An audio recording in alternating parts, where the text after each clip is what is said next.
catering vehicles are on their way.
Hello everybody! Welcome back to another Microsoft Flight Simulator live stream. That's really loud.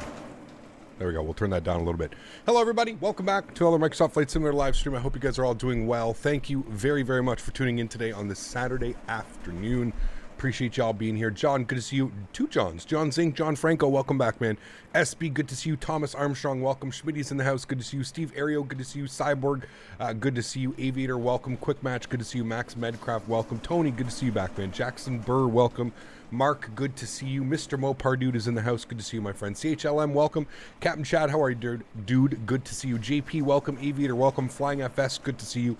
Captain Rainbow, welcome aboard. Elias, good to see you. Chris Graham, good to see you. Soren Nornson.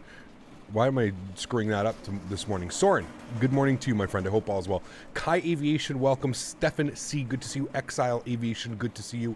L1, good to see you. Hope all is well. Janice Jr., good to see you. The Aviator, welcome. Captain Germany, good to see you. Montreal Dev, welcome. Hope all is well. Jeff S, good to see you. ABC Gaming, welcome aboard. Kevin Thomas, good to see you, my friend. Hope all is well with you as well. Manic, good to see you. D Mario, good to see you. Axel, good to see you. Tandy Aviation, good to see you. Theodore Brunn Graf, good to see you. Chris Scott, good to see you. Jack Dangerfield, good to see you. MHS, good to see you. Saul Goodman, welcome. JP, welcome. Tenured Amoba, good to see you. John, for 9 months. Appreciate you, John. Huge no floaties to you, man. Thanks for being part of this community. Thank you for helping out every month. Appreciate you, man. Says exactly to the day. Glad I can support you. Awesome, man. Great news. Huge no floaties to you, dude. And I appreciate all the support, my man. Thank you so much for 9 months of business class support. Appreciate that, man. That's very kind of you, dude. Thank you, thank you, thank you. Welcome to the stream, everybody. Hope you guys are all doing well. Thank you very much for stopping by. We are doing some Croatia ops today. I mentioned a couple weeks ago that I really wanted to do some split ops. I love this airport. I love that in the proximity of where it is. We haven't been to Athens in forever. We haven't done any Greek content in quite a while. So excited about this one. Should be a lot of fun. I'm really looking forward to it. First thing that you're going to notice is that I'm not flying online today. I just would like to apologize to everybody that joins me on VATSIM, that would like to join me on VATSIM. We're not going to be flying online today, simply for the purpose that I really have to get this stream going. For those of you that know me, know that I've this year purchased a horse farm with my fiance, and we are doing hay today. So at some point throughout the day, somebody is coming by with their big combine and they're going to be doing the hay and baling it and we then have to get all of the hay up into the storage loft for the winter for the horses. So that's going on at some point today. So I've really got to kind of get things moving and keep things moving here on the stream today. That is pretty much the only purpose of not being on VATSIM, is just that I unfortunately cannot have those delays when it comes to for example, Split is a single runway and there's no taxiways, so it's a taxi back, and ATC adds at least 15 minutes each way. So I'm just doing my best to make sure that we can still get a full stream in, but not have any crazy delays or anything like that. So welcome to the stream. Thank you guys for being here. No VATSIM today. Most likely there will be no stream tomorrow. Instead of a stream, there's going to be a pre-recorded video that's going to go up. So at least we're getting some content out for you guys, something to do in the afternoon. We'll do a premiere, and then I'll be back live on Monday. We're going to be flying in the UK. I want to actually fly into Belfast, the Pyrrhic Belfast again. Really enjoyed that scenery. So on Monday, we'll be doing that on VATSIM, so everybody can join us if they want. We've got Flight Sim Life gifting 5 members to the channel. Huge no floaties to you, my friend. Thank you very much for the continued support, Flight Sim Life. I feel like every stream you're coming out here with these memberships, man. I appreciate you, dude. Guys, if you just received a gifted membership from Flight Sim Life, please make sure you say thank you in chat. That is incredibly kind of you. I appreciate you, my friend, dropping the 5 gifted members. Thank you so much, dude, for your support. Appreciate you as always. And welcome to the stream, guys. We are Croatia 304 service from Split down to Athens today. Flight time is scheduled for 1 hour and 15 minutes en route, 1 hour and 30 minutes on the way back. So we're not going to waste any time. Like I said, we're going to jump inside the aircraft. We're going to get this bad boy programmed, ready to rock and roll. Should be a wonderful flight down to Athens today. Hopefully we get there before the sun is setting. I would really like that one. Again, guys, if you did just receive a gifted membership, please make sure that you say thank you in chat. All right, friends, let's do this. Let's jump inside the cockpit. Let's get this bad boy programmed, ready to rock and roll. First thing is first, I'm going to go to the overhead and I'm going to start getting the aircraft turned on. So let's get our external power on. We've got our battery switch 1 and 2 as well. Let's get the ADIR set to the nav position, left side, right side, and center. Beautiful. We'll scroll down here. We'll get our crew supply on. We'll make sure that our nav and logo lights are on. We'll get the start switch on the APU on. We'll arm our no smoking to the auto position, and we'll get our emergency exits to the arm position. Beautiful. Now that that's all done, I'm going to come over here very quickly. I'm just going to go and insert this. We are using GSX today. So what I'm going to be doing is I'm just going to load up the Fenix. I'm just going to instantly load the aircraft so that GSX knows what weights and stuff to import onto this. So we're going to pull in our flight plan. We're 29 minutes late. That's fine. I made this flight plan about an hour ago. That's why. Let's go to mass and balance. You can see here we got 148 souls on board, 2,000 kilograms of cargo, and 6,800 kilograms of fuel. So I'm going to go load aircraft, and I'm going to hit instant. All right, there we go. So now the aircraft is loaded instantly. Beautiful. Then what we're going to do is we're going to come up top here. We're going to go to GSX, and we're going to go request boarding. Boarding requested. There you go. Now that the boarding is requested, hopefully we'll see the pilots walk out and all that fun stuff will happen. So what we're going to do now is we're going to come down here. Actually, I guess I'm just going to come over here. I want to make sure it hasn't been saving my settings. Yeah, it hasn't been saving these for whatever reason. Then you hit save and it goes back. Units, feet has been saving it. Kilograms is fine. You're all fine. Barrel linked, saved. Okay, hopefully it saves all of that now. Cool, sweet. So let's come down here. Let's go to the CDU. Let's start working on some things, or the MICDU, sorry. Let's go to the FMG page. We'll get that out of there. We'll get that out of there. We'll go to our init tab. We'll do our init request. That will go ahead and pull up our flight plan and all that wonderful stuff that we need here. CTN 304 is our call sign for Croatia 304. Good, we'll plug that in there as well. Wonderful. We'll do our IRS init. We'll confirm on alignment. Yes, good, wonderful, awesome. We'll return to that page. Good, that all looks good. And if we pop outside here quickly, good. Okay, we got all the loaders coming up. That's all good. I also want to come back down here and I want to go to ground services, and I'm just going to remove the chocks and cones. You don't need to have them because you'll see that it duplicates them because GSX has its own chocks and cones. So it's good to just remove those. Cool. So passengers should be boarding. Pilots and all that. Boarding starting. All right, there we go. Pilots are boarding starting. One thing that I really like about GSX, this has a custom profile for GSX. I'm not quite sure if the pilots are going to be showing up in their own little vehicle or if the pilots are actually going to be walking out of the jetway here. One thing that's really cool is the passengers are all going to be walking out of this. and they're all going to be coming down towards the airplane and boarding up into there. Ah, yes, they are. Cool. There you go. So there we go. We've got our pilots boarding. This is a custom profile. It is available on flightsim.to. So if you own this scenery and you own GSX, you can do this exactly. But I think it's absolutely awesome. I think it's wicked that we get to actually watch everybody kind of board the airplane coming down from this step.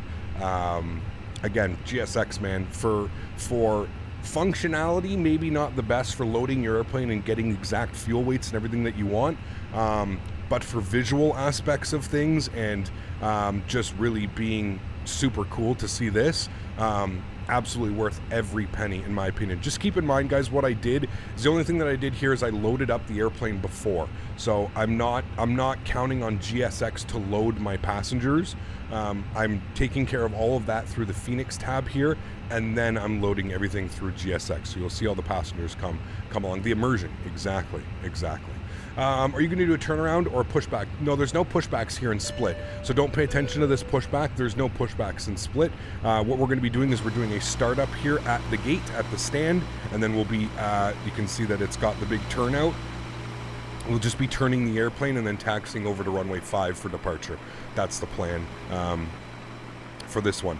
We are going to be boarding off both doors as well, so it should be nice and quick boarding this evening. Shouldn't have any issues with that. You can see that we've got some of the catering and some of the tugs coming. Are you actually going to just drive? I guess they need to work on some of this. I don't think they would ever drive like that through the stairs and under the airplane like that. My guess is they would usually probably go around, but that's fine. It's okay. Again, some of the little things with GSX, like I said, I'm sure eventually it'll get there. Let's start working on the McDo, shall we? So let's go to our flight plan page, LDSP departures. Planning a departure out of runway 5 today. We're going to be on the ORAC 1 Whiskey departure. ORAC 1 Whiskey, good, and we'll go ahead and insert that. Beautiful. Let's go to LGAV. We're going to go to arrival. As it stands right now, SimBrief has been giving me, let me go, Metar, LGAV. SimBrief was giving me 03 left for the arrival. What button are you using in GSX to get the people to board? Just request boarding? Yes, absolutely. Yeah. Fly with Rookie, coming in with the 10 bomb. Huge no floaties to you, man. Exile Aviation as well, coming up in the first class. Huge no floaties to you, my friend. Thank you very much for supporting the channel. I truly do appreciate that. Huge no floaties to Exile Gaming, and huge no floaties to, of course, our good friend Fly with Rookie, dropping the $10 donation as well. Thank you very much, gentlemen. I appreciate y'all. Thank you. Scott, what's up, man? In the car listening. Nice. Welcome aboard, dude. Hope you're having a great Saturday afternoon, evening, morning, maybe, if you're in the West Coast. Okay, cool. So we got the weather here. LGAB, winds are showing 210 at 9 knots. I don't know why SimBrief would be giving me 03 left for the arrival, but clearly we're going to want to take 21 left, I guess is what we're going to do. So we'll do the ILS 21 left. We're going to be on the, looking at my SimBrief here, we're going to be on the Zork 2 Charlie arrival. So we'll find that down here. It's going to be all the way at the bottom because it is spelt with a Z. There it is, the Zork 2 Charlie arrival, okay? And we're going to go via, and we want it via, if we look here at our vias, we'll go over here, and we'll go over here. It's going to take us out to EGN. So we're going to take that via EGN. There's our transition, our via, we'll execute that. Beautiful. Cool. All of that looks good. I'm happy with that. Pilots and crew should be boarding. We should get the passengers here. Your crew has boarded. There we go. Thank you. Passengers boarding starting. Wonderful. Now we should get all of our passengers boarding, and this is the coolest part. You're going to see all the passengers walking down here across the walkway and into the aircraft. It's absolutely awesome. We're not going to spool up the APU as it would be extra loud outside for them, so we'll just wait till the final passengers are boarding up onto the airplane. And everything should be good with that. Wonderful. And there we go. We do see the passengers starting to come down. Let's come down here, back here. We'll go to our init-ref tab. We're looking for a cost index today of 56. Interesting. A little bit of a high cost index, but that's fine. And we're going for a cruise level today of 370, 37,000 feet. Wonderful. That all looks good. I'm happy with that. We'll scroll over here. We'll wait till throw in some information. Actually, no, never mind. I can throw that in. 57.8, 32.3. So 57.8/32.3. We'll throw that in there. Block fuel for today's flight was, we'll call that 6.9. Nice number. Cool. Let's go over to our performance tab. We can come back over here and we can hit up this guy. We'll go to our performance tab. Again, the only reason we can do this is because we did the quick load. LDSP runway 5, runway conditions are dry. We'll sync our final load sheet, we'll sync the live weather, and we'll calculate our V speeds and our flaps. You can see here 31, 40, 40 goods. We'll plug that in. 131, 140. Aiming for the Aegean Sea. Aegean Sea. Aegean. Have to say it properly. Thanks for support, man. I appreciate you. Who was that? That was CHLM. Thanks so much, my friend. I appreciate you as always, dude. Give me a second. I'll spam some no floaties for you. 1/down 0.4 and 63. 1/down 0.4. Nope. 1/down 0.4. And a flex temp, I think it was 66, 63 on the flex temp. Beautiful. Cool. GPS primary is available. We got all that. Wonderful. That's good. And you can see all the passengers coming down and boarding into the aircraft. So if we jump outside, you'll see them. It's cool. They split it up between boarding in the front and boarding in the back. This is what I love about GSX. This, to me, is optimum realism here, chat. This is cool. Whether you like GSX or whether you don't like GSX, the fact that we can do this and we can have this type of scene right here, I don't give a shit. This is cool as hell, man. This is awesome. Like I said, as long as you're looking at GSX the right way, you're not expecting GSX to actually load your airplane correctly with like 0 fuel weights and stuff like that. This is still awesome, man. This is really cool, dude. This should be a constant show on HBO. Much love, Cap. Kassan, thanks so much, man. I appreciate you, dude. Thank you, dude. Hey, Cap, you sound a lot happier than the last stream I've got in for my work and thoroughly enjoy your streams. Thank you, Philip. Appreciate you, man. Thank you, thank you, thank you. Saul, thank you very much, man. Appreciate you as well, dude. Glad you're enjoying the content. Thanks so much, guys, for being here. Really do appreciate it. Captain, I recently switched to a new SSD and I can't activate the Fenix there because it's on my old hard drive. Any fixes for that? I would contact Fenix on their Discord and see if there's something that you can do. Shouldn't you be able to just completely uninstall the aircraft and reinstall it? Is that a thing? I'm not quite sure. I've never experienced that with Fenix. If not, I would suggest maybe going over to the Fenix Discord and seeing if you can get some help there. They have a great help section. CT Huskies dropping the $20 donation. Huge no floaties to you, CT. Thank you very much for the continued support of the channel as well, my friend. I truly do appreciate that. Huge no floaties to you, man. Thank you very, very much for your support. Guys, let's get some love and chat for CT Aviation. Appreciate that, man. Thank you, thank you, thank you.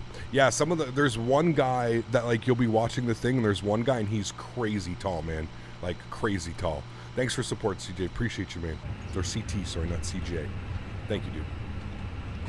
You get some sleep after the late nights this week? I did. Tonight's going to be a crazy late night, dude. I'm not... the fact that she hasn't even... The lady that's coming to do the hay in the field, she hasn't even started yet today, which leads me to believe that most likely she's not going to be done baling till... Like, it's going to be a couple hours. So, my guess is she's probably not going to be there till 3 or 4 o'clock, which means that she's probably not going to be done baling all the hay till about 7, 8 o'clock, which means that we're going to have to get... Last year was 723 bales. This year there's even more hay, although it is second cut. There's even more hay we were limited last year to just being in the inside.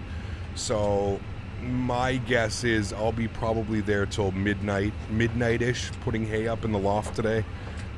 Which is exactly why I'm not even going to bother with a stream tomorrow. I've got pre-recorded content I'm just going to put up. There will be no stream. I will be probably dead to the world tomorrow.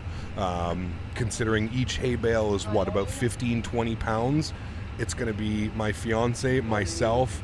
My buddies can't even make it. My one buddy that was going to do it and has to end up working. So I don't even know who's going to be there to help us, man. It's just going to be, yeah. It's going to be a fun evening, man. Lots of water, lots of Gatorade, lots of electrolytes. We're going to need it, man, for sure. Do you think the passengers should be carrying their luggage or a backpack? You see a lot of them have carry-ons. A lot of them have backpacks as well. Some people don't have anything. You actually see a lot of the passengers do have backpacks. A lot of them will have, like, carry-on suitcases or stuff like that, little briefcases. So, yeah. I'm going to need a new shirt after you get all those hay muscles. Jeez, man. Yeah. I'll help you in spirit. Thank you. While I'm struggling and sweating my ass off, Mopar, I'm going to be like, you know what? Mopar's here beside me, man. Everything's good. Oh, man. No, we can't do stretching, Matt. I can't. Stretching will be afterwards. Trust me. Oh, yeah. Stretching after. But if I stretch before or if I stretch while doing it, buddy, I'm not going to want to do it at all. I got to go with a clear mind here.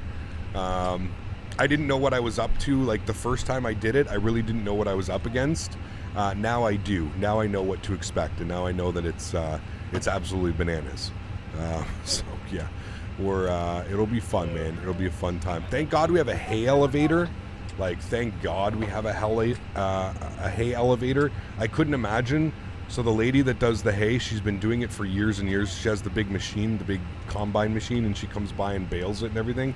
And she was saying when she was a kid and she was growing up, they had to use like the hooks. So they would like hook a hay bale and then they would like throw it over their head into the loft using like a hay hook thing. And I was like, oh my Lord, man. I could not imagine. I could not imagine having to do that, hand bombing all that. Imagine hand bombing 700 plus bales of hay. It may not sound like a lot, but like I said, man, 20 pounds a bale, you can just do the weight on that. That's a lot of weight to be lifting, man, for anybody. Let's get our cruise altitude up here to 370. We're being nice and lazy today. 370 is in. Let's go ahead and get the METAR here for split, just to make sure we've got the current and live weather running. Gonna come down here. We're gonna get the floodlights off. Good, that'll all be set there as well. QNH was 1012 here, so we'll set 1012. That's good. 370 is in, and it looks like those are the final passengers here are just boarding now. Looks like we're just getting the last bit of passengers. A couple people boarding up in here. That is going to be the final passenger count today, guys. Look at that. We're ready to go. It's so, I'm telling you, man, loading these airplanes when you can load from both doors, it's like clockwork, man. This stuff is hilarious. It goes super fast. One thing I'd like to point out as well, GSX in Athens is like completely broken. I don't think we're going to get to use GSX when we get to Athens. I've done 2 test flights now over the last couple days, and it is very broken. To the point where like it doesn't even recognize that you're at a gate. When you're at a gate, you ask it to like spawn you to where the gate should be, and it like spawns you 50 feet back. You see the passengers just like walking out into thin air and stuff. It's, yeah, so I don't think we're going to be using GSX to load or unload the airplane when we get there. We can do a full load obviously here, and then we'll do an unload when we get back to split. Boarding has been complete, so let's go to the overhead. Let's get the fuel pumps on. I can hear the doors closing, and we'll go ahead and spool up the APU. We'll jump outside. We'll listen to the APU spool, and there go the stairs. There goes the APU. We're not wasting any time today. Exile, thanks so much, man. Appreciate you, dude. This is pull the analog altitude indicator. Yes, of course, always. You always pull this guy right here. You got to cage the, what do they call it? Caging the, I forget what the actual term is, but cage that. And then I never use these for my V-speeds, to be honest with you. I find it kind of like a hassle to set all these up. We can set it up, though. We can set this guy to 140. I never set these up. Actually, I guess this would be clean speed. We probably want to be clean at like 210, or we'll call it 200 clean. Thanks so much, Exile. Appreciate the support, man. Thank you for your membership earlier, and thank you for your most recent donation. I appreciate you. 140, we'll set you up like that. Good. And then it was 130. Well, this was also 140.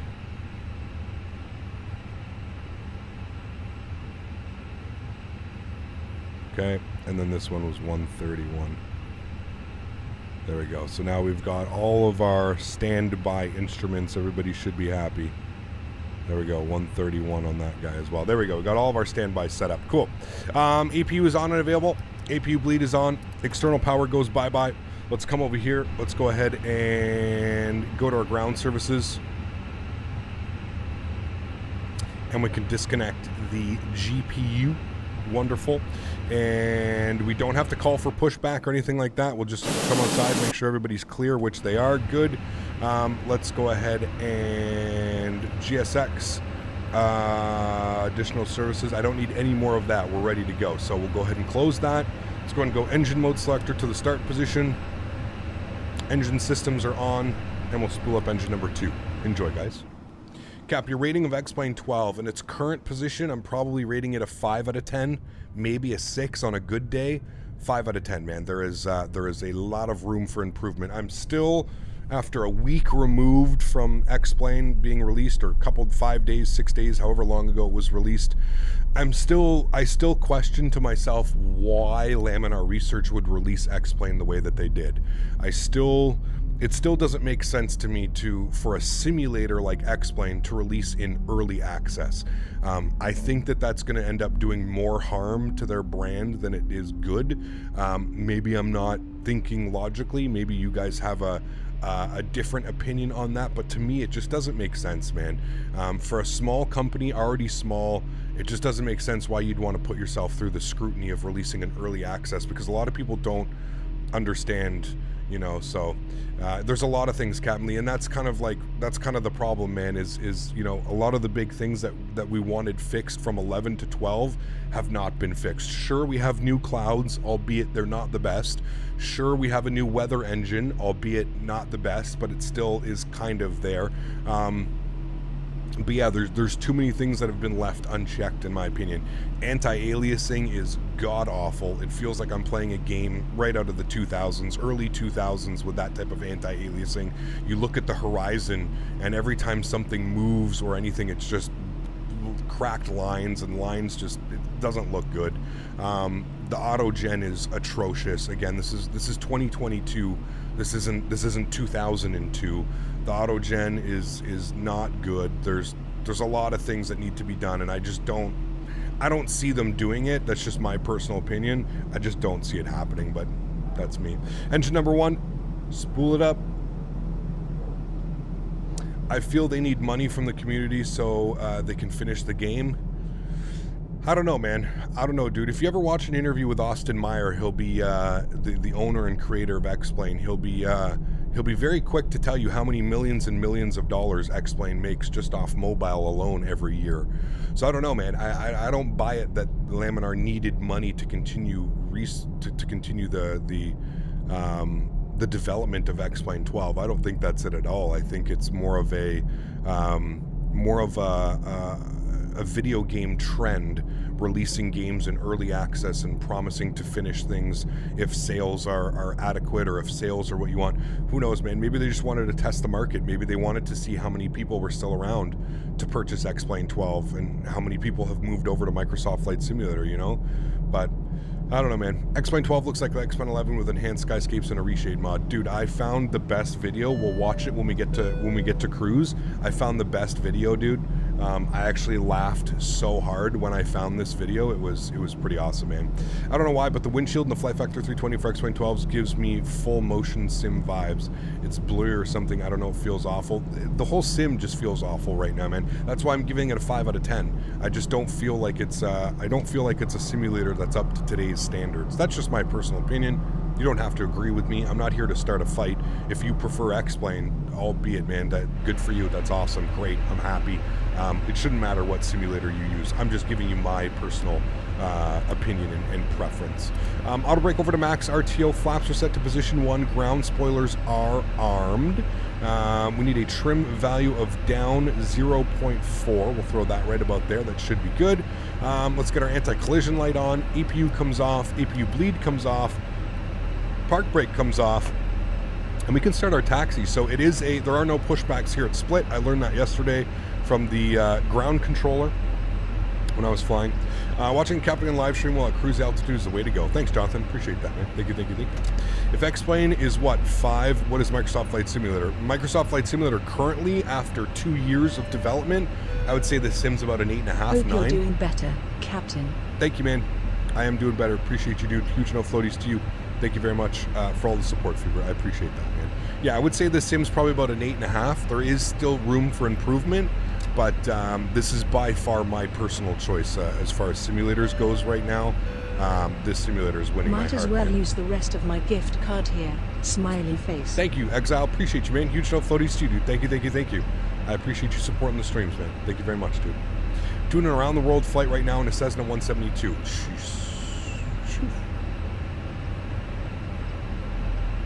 But development's fast and promises are being kept. Absolutely, man. Yeah, I'm really excited for Sim Update 10, dude. I'm really excited for Sim Update 10.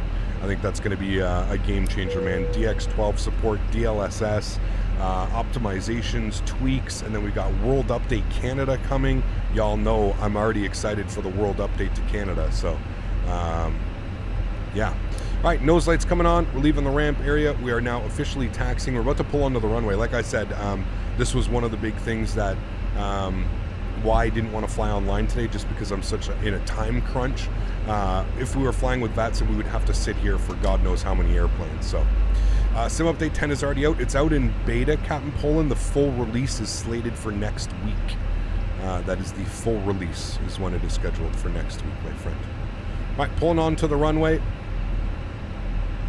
Let's go ahead and get our landing lights on.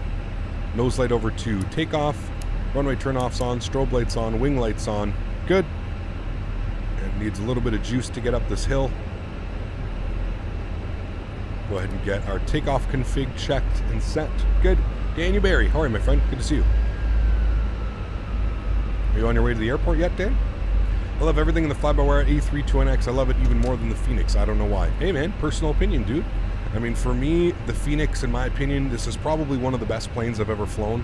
I think this is bang for your buck, probably the best value in any simulator, especially when you take a look at the EFB that it comes with. It's so intuitive. It's just, the EFB is something to behold, man. This is by far the best EFB I've ever experienced in any flight sim. Albeit I only come from X-Plane and Microsoft Flight Simulator, but it's this aircraft is simply crazy, man. It's the value that you get for your money for 50 pounds. You think how many hours? Think about how long Microsoft Flight Simulator is going to be around now. Think about how many hours you can log in this aircraft for 50 pounds. It's the biggest no-brainer, man.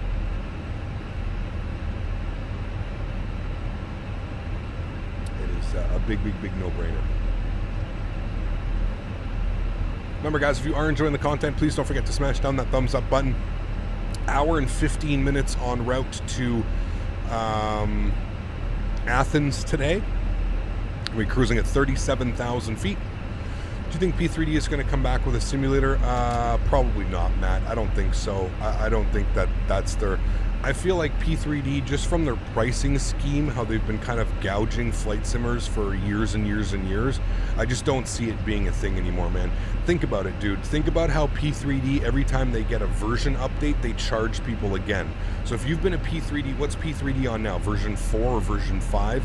So you've had to rebuy that simulator 4 times. Imagine if like Microsoft Flight Simulator or X-Plane or anybody for that matter, I can't believe that like that practice isn't more talked about in the industry of how sleazy that type of practice is, in my opinion. Again, guys, this is all my opinion. I'm not disagreeing. If you own P3D, I'm not saying, you know, you're sleazy for owning P3D. I'm just thinking, think about how much money P3D has gouged out of flight simmers' pockets. It's crazy, man. It's crazy. Doesn't X-Plane do the exact same thing? No, I wouldn't go with that, man. X-Plane every 4 or 5 years will put out a new version, a new rendition. I don't think there's anything wrong with that. I think every 4 years, 5 years, that's fine. P3D comes out with a new version every year, and you got to rebuy it, man. And if you're somebody that has like a proper license to P3D, you're spending hundreds and hundreds of dollars, man. That's just crazy, dude. Throttle's up to 40%. We're looking great here, friends. Chrono's coming on. All of our lights are on. We're set. We're lit up like a Christmas tree. Let's get it. Flex set Flex Man 63 SRS runway auto thrust blue. Let's go. Shake and bake. Takeoff power set. Airspeed's alive.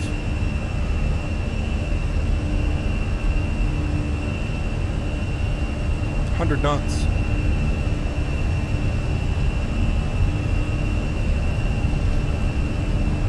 V1, rotate,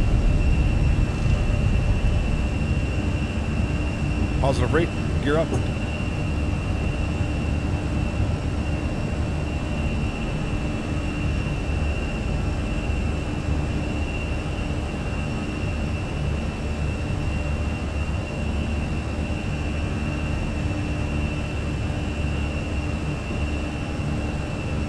Slight right turn.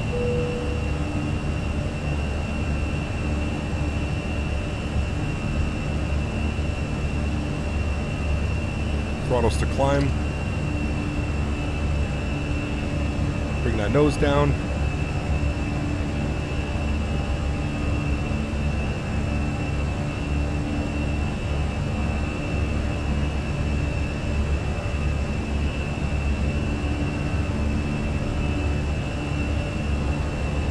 Runway turn-offs. Nose lights and wing lights can come off. Ground spoilers disarmed.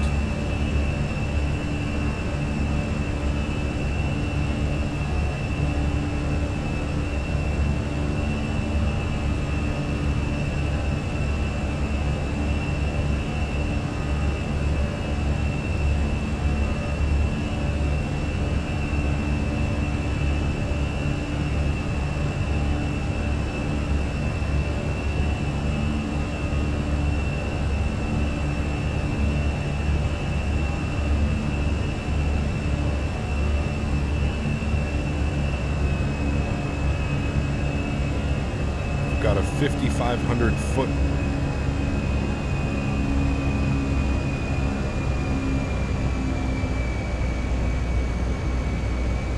I'm gonna throw it over onto autopilot, let him deal with this. There we go, bring you guys back up into the flight deck. Cool. Now, when I was flying last night, the controller gave me, what did he give me? I was direct to, what did he give me? I think he gave me direct PTAC. So let's do that. Yeah, there we go. Direct PTAC. And there we go. Climb speed's coming up. What plane are you most looking forward to in Microsoft Flight Simulator? Probably the PMDG 777 right now. I'm also looking forward to the MD-11 that's going to be coming out by TFDI. I'm also excited for Quality Wings if they ever release their 787. Kind of looking forward to the Milviz ATR. I've never flown in an ATR, so I'm looking forward to like learning something new when it comes to the ATR, its systems, and the way that it flies. There's a lot, man. There's a lot to look forward to for sure. What do you mean? What? Airplane. You're perfectly fine. All right, and there we go, friends. Beautiful departure out of Split. Looking gorgeous. Got that sunset off our wing here. Hopefully we make it into Athens by the time that sun is set. My goodness, that is beautiful. There's an MD-80 coming to Microsoft Flight Simulator. There's already one, Matt. There's already one, man. The Leonardo MD-80.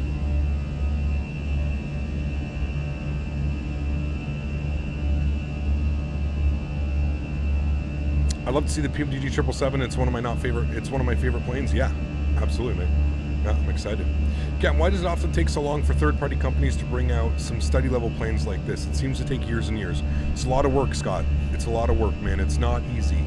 It's not easy. There's a lot of stuff under the hood, so to speak. There's a lot of code. There's a lot of programming, especially if you want things done properly. It takes time, man. It takes time. You've got people like, you know, Captain Sim and Breebach and Breedoc, whatever the hell his name is. You've got those guys that just put out bullshit, and you see the difference, man. That's the difference between like somebody who takes 6 months in developing a plane, and this is what you see when it takes a year and a half, 2 years to develop a plane. Even the fact that they built this airplane from the ground up in 2 years, that's pretty damn impressive, man. It's pretty damn impressive. But yeah, you see the difference, man. You literally, Captain Sim, that's what 6 months worth of an airplane looks like. Fenix, PMDG, that's what 2 years of development looks like. You see the difference, right? There's quite a big difference between the two. Quite a hefty difference. Can't wait for some heavy cargo ops in the PMDG 74 and 777. Yes. Don't forget the TFDI 7. Is TFDI, they make good airplanes, right, guys? I've never flown a TFDI airplane. I know I think FSX, or was it P3D, they had a bunch of airplanes. Yeah, I am optimistically excited. Does that make sense? Yes. I'm optimistic, but I'm also excited when it comes to the TFDI MD-11. So, are you going to show us the video? Oh, yes. You guys want to see the video? Okay, hold on. I found this video, dude. I laughed way too hard when I saw this video. Where is it? Where is it? Where is it?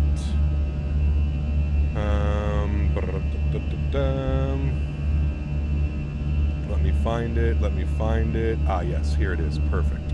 Let me copy this. Hold on. Let me copy and go to here and paste that in. Okay. Oh, wait, we're going to get an ad. It's okay. We're giving him ad money. All right. No thanks. All right, cool. You guys ready? Look at this. I found this video. God damn, dude. I laughed way too hard. You ready, chat? I'm not going to play any music because I don't know if the music is anything like that, but here you go. Ready? We all ready? All right, let's do it.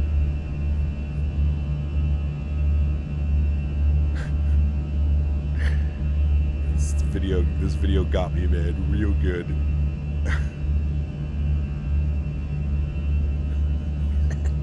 $737 FMC inside the Airbus 330. Plugins. Enhanced skyscapes. Slightly better lighting. Rename. X-Plane 12. Yeah. Oh shit, dude. Even this, man, like it's so good. It's so good, man. I don't know why I laughed so hard, dude, but I laughed real hard when I saw this video, man. This video made me chuckle, dude. Watch it one more time here together. He copies X-Plane 11, then he goes inside the aircraft folder, he drags over an A330. Then he opens that, then he inside the A330 he puts the 737 FMC, then goes back, goes to the plugins folder, moves over enhanced skyscapes, and then moves over the slightly better lighting mod, and then renames it from X-Plane 11 to X-Plane 12. Oh shit, dude, I laughed way too hard, man. Even this is something Laminar would do. I mean, it's so Bush League, dude. Like I said, half the files, when you open up X-Plane 12 files, half the files, like, just say X-Plane 11 in them. You know what I mean? I laughed way too hard, dude. Way too hard with that video, man. Oh, shit, X-Plane. You are forever just... I don't even know. I don't even know, X-Plane. Just X-Plane, man. Awesome, probably foaming at the mouth of this. Who knows, man? Who knows, dude? But that was, you want a link to the video? Yeah, here's a link to the video. This was, awesome, man. I laughed way too hard, dude. Way too hard. The music, listen to it with music. If you can, I just don't know if the music's copyrighted, so I don't want to, I don't want to play it on my stream, but listen to, watch that video. And listen to it with the music, man. The music adds so much. The music is perfect. It's like a broken, like, clown like music, man. It's awesome, dude. We see some of the comments, dude. The video barely has any views. Barely has any views. I was excited for X-Plane 12 from their nighttime A330 previews on a runway. It looked awesome, but when I saw the daytime X-Plane, my eyes just broke. Yeah, it's not good. It's not good, man.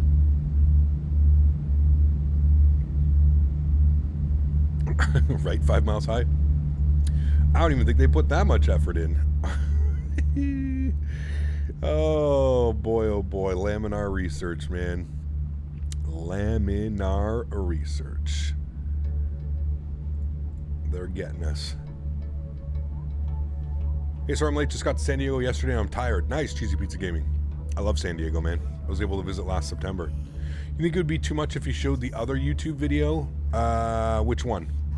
Link me the video, Smitty. I can't remember off the top of my head which one you're speaking about. Oh, the differences between in the same channel, Smitty? You mean the differences between Microsoft Flight Simulator and X-Plane?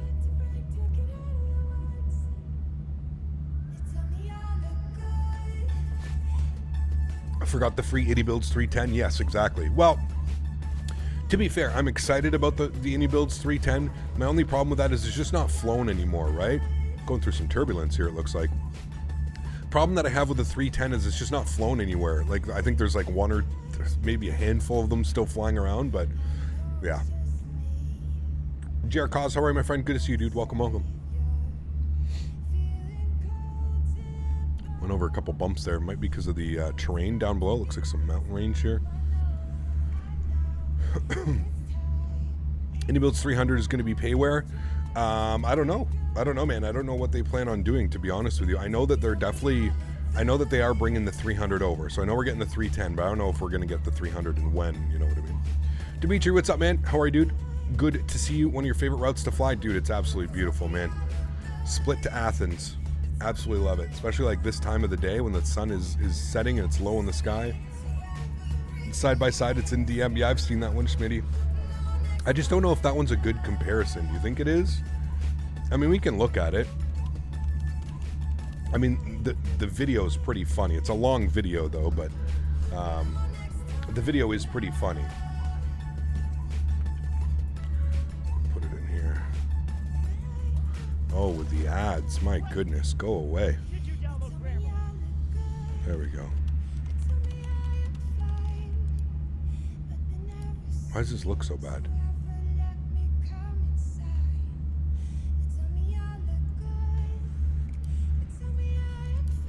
I love how he can't even open the installer. Oh no. He can't open the installer. He has to go to inspect the elements to get the beta to to install. Oh man. I mean, it is a good video. It does do a good like comparison. It shows the main menu. Shame FS Labs are not doing any of their aircraft for Microsoft Flight Simulator. They are string bean. They just haven't given a timeline. But they are. Damn, he's got that sim almost maxed out.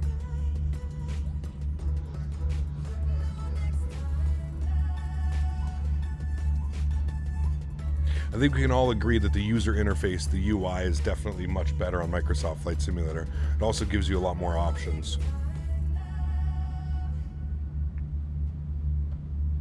Nice, Max. That's awesome, dude. I hope it went well. X-Plane settings have always been hella lackluster? Yes, for sure. What about the AnyBuilds 380? What are your thoughts? I don't even know if that's still a thing. Geronimo, I don't know. I don't know. I'm just not sure. Did Vancouver to Calgary, Victoria, Calgary, Vancouver yesterday? Oof, man, that's a long day, dude. Long day. Good money, though, I bet. Long day, though. The most iconic livery on the 310's got to be Air Transat? Yes. Yes. You know, that's probably what we're going to be doing. Some Air Transat ops. I flew on an A310 probably 10 years ago. Air Transat Toronto down to Punta Cana. And I'll always remember, I wasn't like crazy into aviation 10 years ago. I was still like doing my flight simulator stuff, but like no stream, wasn't into it serious or anything like that. Can you get out of here with these ads? Jesus. Yeah, I wasn't like really into it, and I remember jumping onto the airplane. I remember being like, what the hell is this? It was a 3-4-3 configuration. And I thought in my head, like, there's no way this many people are going down to Punta Cana. The airplane wasn't very full, but I don't know, they must have pulled it from like a transcontinental route or something like that, or I don't know. Yeah, I don't know. This is a good video, but if you want to watch this video, I suggest maybe watching it on your own time. It is a good video doing comparisons, but again, I just don't think we can even compare. I just don't... Comparing these simulators is like comparing apples and oranges, right? They're just so different. You can clearly see that one is in the future and one is going to be relevant for years and years and years to come. I just don't see X-Plane staying relevant, man. I don't think we do. Was it 333? Okay, maybe it was 333. You have a picture of me as a kid in a FedEx 310 cockpit. Beautiful pit and aircraft. Plane was scrapped in 2013. Yeah, the 310s are old, man. Old. Do you know if AnyBuilds Beluga is coming to Microsoft Flight Simulator? I believe they said that they're bringing the whole lineup 5 miles high. So I would think so. I would think so, you know. Microsoft Flight Simulator flight model is actually proving to be better than X-Plane 11 and X-Plane 12. I think when it's fine tweaked, it definitely, there's more variables, Robbie. There's much more variables and there's much more to work with this one, but yeah. Canadian Air Force still uses the 310 MRTT. Could be a fun flight. Could be. You did Air Transat 310 to Glasgow. Very cool. Very cool, man. Yeah, they just haven't put a string bean. They haven't put a timeline, but they said that they are interested. So yeah. Cap with you. 390. Can't wait. Aviator. Nice, dude. Canjet 737-800. I used to kick the tires and oil tops back in the day. Very cool. Wonder if Microsoft will make a new sim for far in the future. Well, you got to think about it this way, Matt. Like, the way that I look at it, what airport is that right there? That looks like a fun one. That's in Albania, isn't it? Where is that? What is that? That's Novi? What airport is that, Chad? We've been there before. I think an X-plane we landed there. I remember that mountain range all beside it. That's Tivat, is it really? Okay, so yes, that's Pyreek Tivat, isn't it? LDDU Dubrovnik? I don't think so.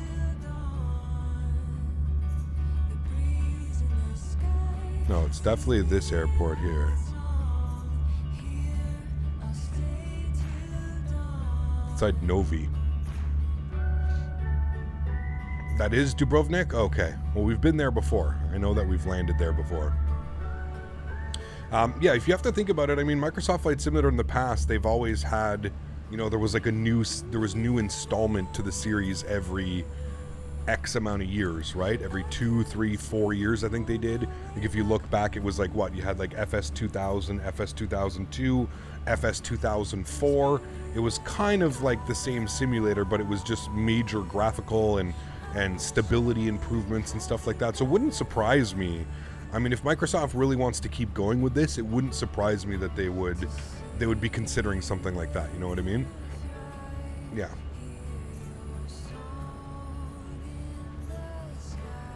So that Any Builds is not bringing their 310 and 300 X-Plane 12. This is what happens when Austin doesn't bring X-Plane 12 into 2020.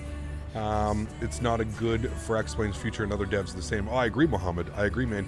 Not only that, dude, if you look at how many developers are leaving the X-Plane industry and they're moving over, you know, off the top of my head, there's really only 3 major developers that are continuing to develop for X-Plane.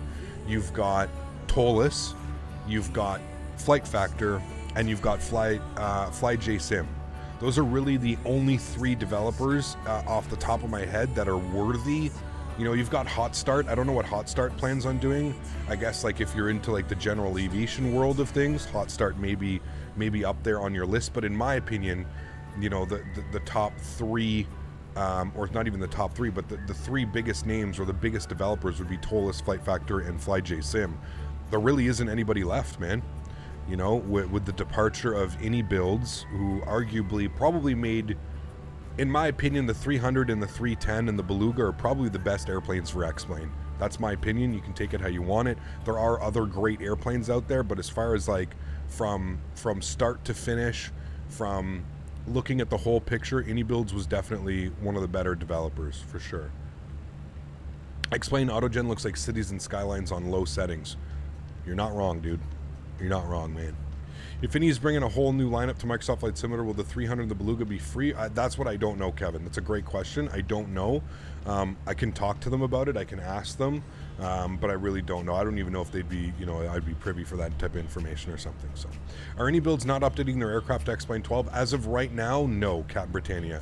And from what I've heard, they don't work. The new engine model and the new flight model has just completely it's just basically broken the airplanes.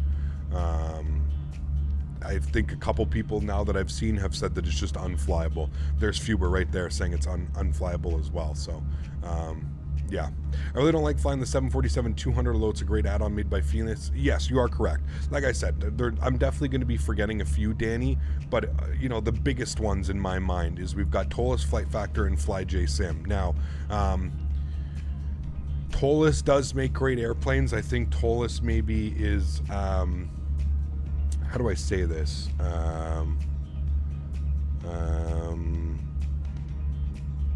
How do you say this without being, Tolus makes good airplanes, but I don't think Tolus would ever be considered like a Fenix or a PMDG or an Any Builds. I just don't think Tolus has that capability. Tolus is a very, very small team. They do make good airplane, but I would never put them with the likes of Fenix, PMDG, stuff like that.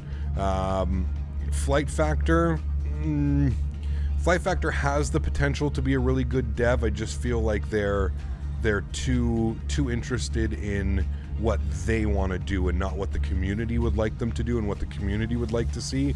I think Flight Factor is extremely narrow-minded when it comes to developing airplanes. It's their way or the highway. You either like what they say or that's it. FlyJSim is a great developer. I'd love to see his aircraft move over. I'd like to see what's next for FlyJSim.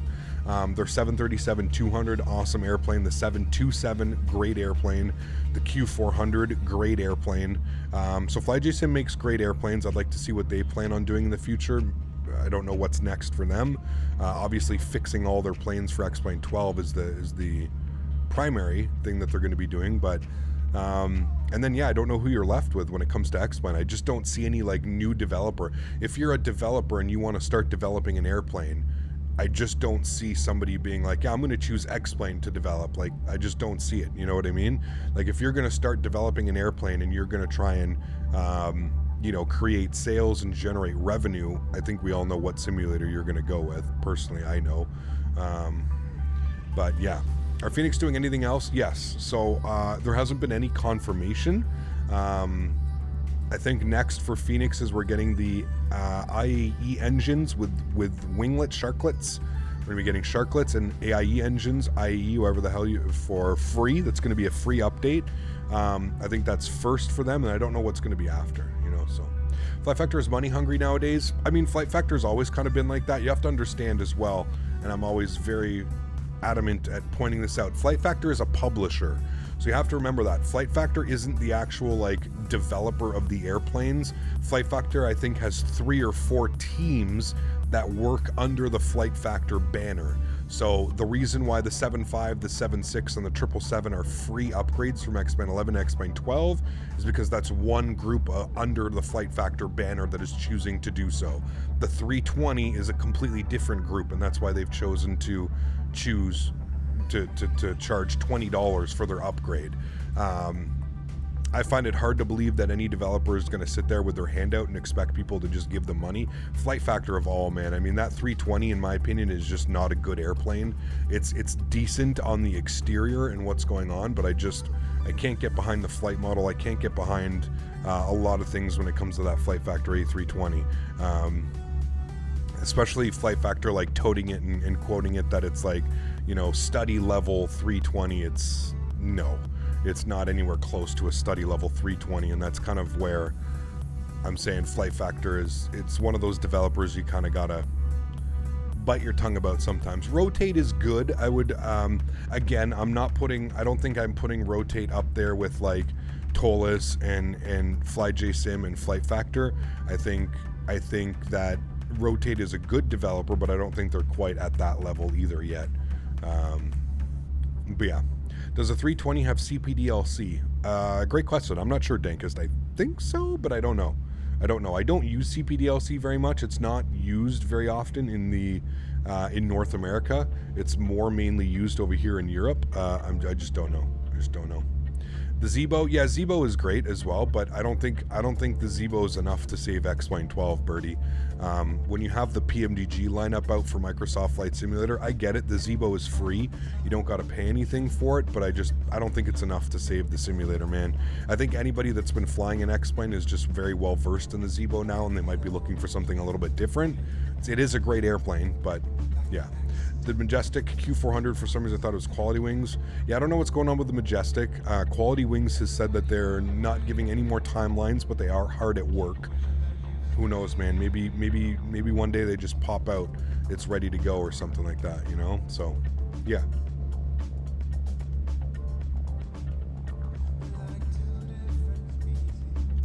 I think if PMDG started developing for X-Plane, people would start returning for it. That's never going to happen, man. There was a time where PMDG wanted to develop for X-Plane. I believe the story goes, and again, this is all hearsay, so you can take this as a grain of salt if I'm being honest with you. From my understanding, from my contacts in the industry, PMDG wanted to start developing for X-Plane. They asked for the back-end code. They wanted to, very similar to what they do with Microsoft Flight Simulator, they wanted to hard code. They wanted to code their aircraft to be, completely compatible with X-Plane, and they wanted the back-end code of X-Plane to allow them to do certain things, and Laminar Research and, more importantly, Austin Myers said no. And that was it. PMDG packed up their bags and they left. That's my understanding. Now, whether that's true or whether that's not, we'll never know. We'll never know unless we sit down and we have a conversation with PMDG or Austin Meyer or Laminar Research or something like that. But I have no reason to believe that my sources would lie about something like that. It's not like it's, but yeah. For me, the ortho and building realism in Microsoft Flight Simulator, not the 90s auto build from X-Plane, is just not great. And I agree, man. Yeah. Hey, Gab, are you considering to buy the iPhone 14? I'm eligible for a free upgrade. I don't know what I'm going to do yet, but I am eligible for a free upgrade, so we'll see, man. I wish Microsoft give Austin a barrel of cash, buy his sim, put him out of his misery and call it a day. Best of both worlds for us simmers. Yes and no, Dimitri. Yes and no. Like I said, man, just to touch on it very briefly, I understand all the talk about flight model and realism and stuff like that, but what truly irks me, man, is 90% of us are never going to ever fly an airplane in the real world. What do we care, and what does it matter if a Cessna 172 flies exactly the way that it does in real life? If you're a pilot and you're training, sure, man, go for the best flight model and go for the best simulator that you feel that would help you throughout your career or whatever. But for the rest of us, flight model is just something that you got to get used to, man. I mean, was Microsoft Flight Simulator different from X-Plane when it dropped? Absolutely. But like to sit there and, after 2 years of flying the simulator, is it different still?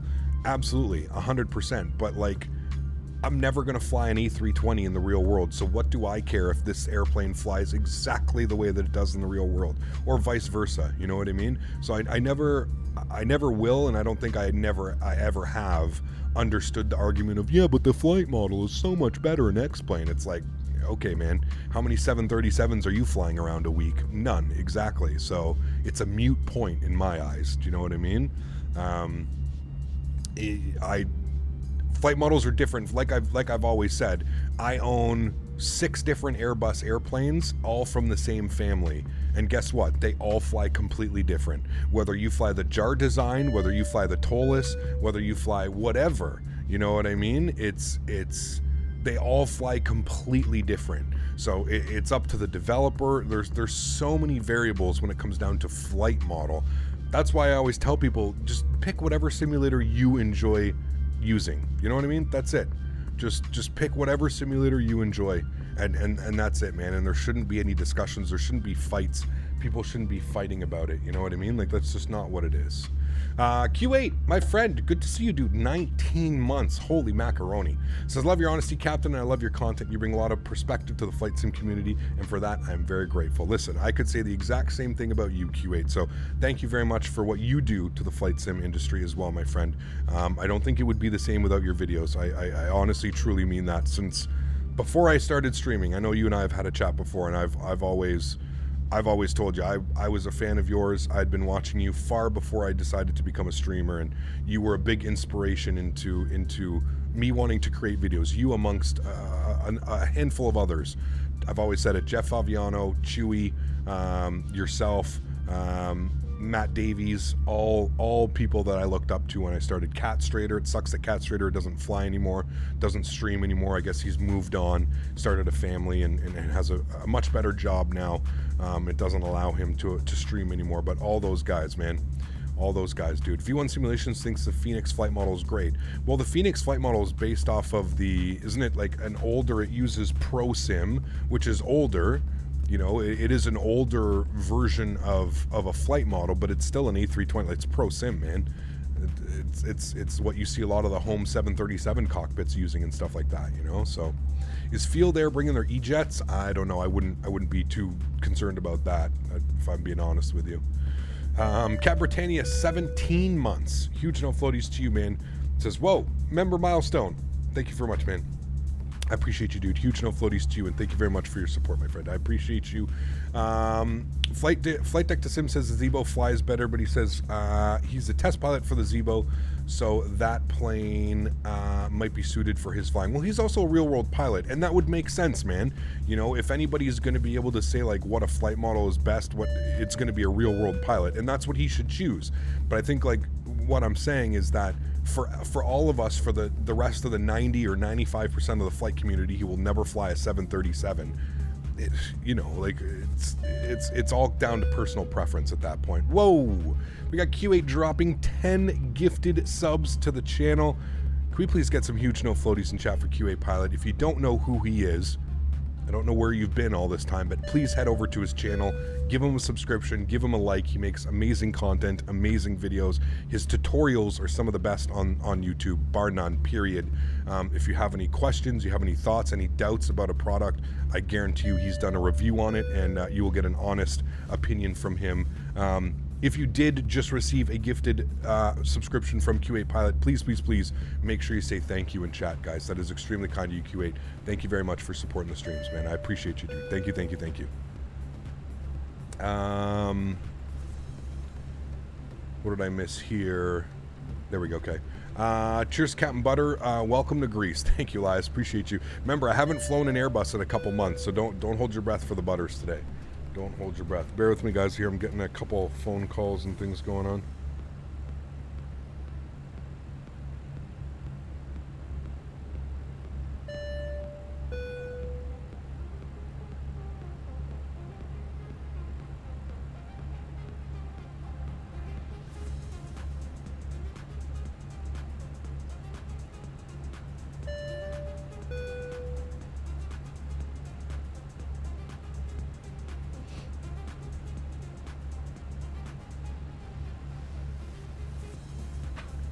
Eric, thanks so much for your business class subscription as well, my friend. Huge no floaties to you. Thank you very, very much for supporting the channel, man. I appreciate you, Eric. Huge no floaties, sir. Thank you, thank you, thank you, my friend. Got a company message. We're probably running late because of our sim brief. Received message. Yeah, it wants us to say why we're running late. That's fine. We don't need to worry about that. We are getting a beautiful sun. I'm surprised we've... Is there a time difference between Split and Athens? I'm surprised the sun went down so quick. That's within an hour. The sun is completely set here.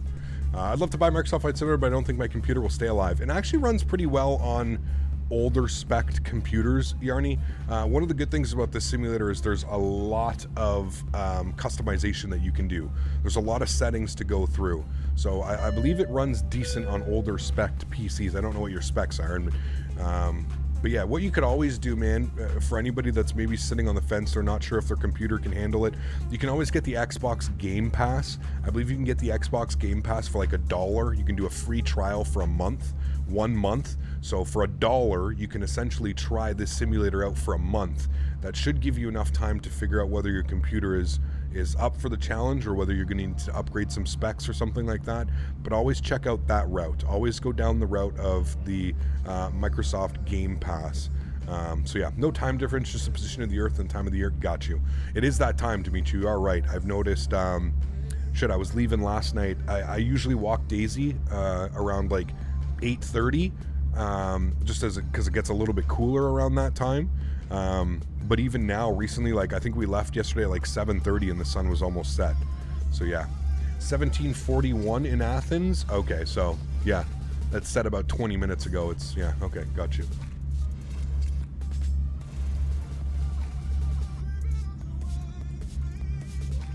Yeah, we'll see, Fuber. We'll see, man, for sure. They said it has something to do with the NVIDIA driver, Fuber, with DX12. I think they're pushing Sim Update 10 out with an update. With an NVIDIA driver update, I think they're doing the same thing.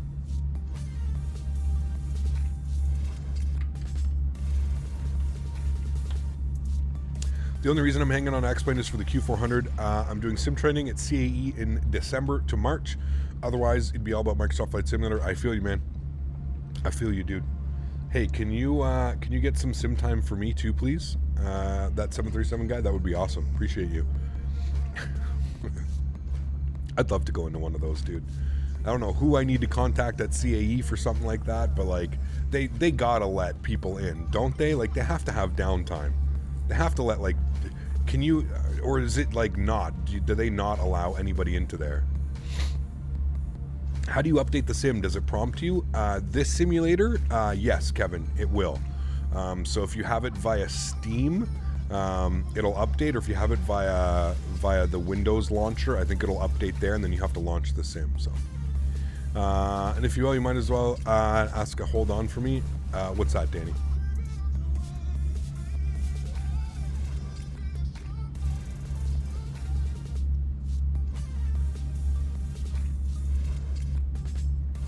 Yeah, I agree, Bennett. Yeah. Yeah. Yeah, I agree, man.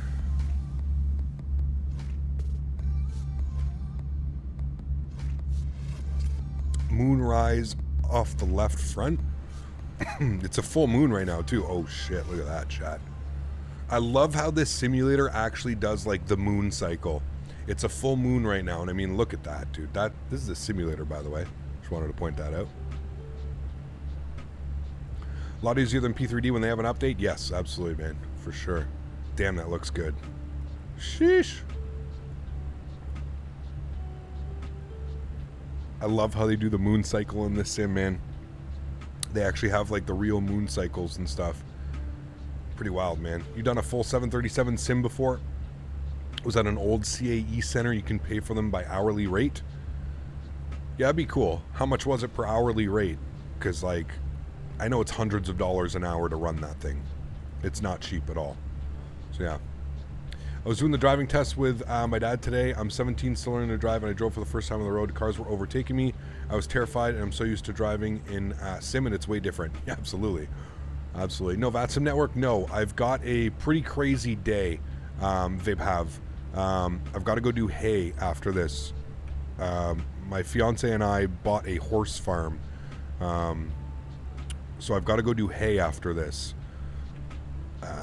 So flying on VATSIM just unfortunately adds a little bit of extra time onto the flight plan, especially when the split airport's a little bit weird. It's a single runway. I just don't have time today, man. I still wanted to get the stream in. I didn't want to postpone or cancel a stream, so yeah, winds are still 210 at 9, so we're definitely landing 21, guys. I don't know why.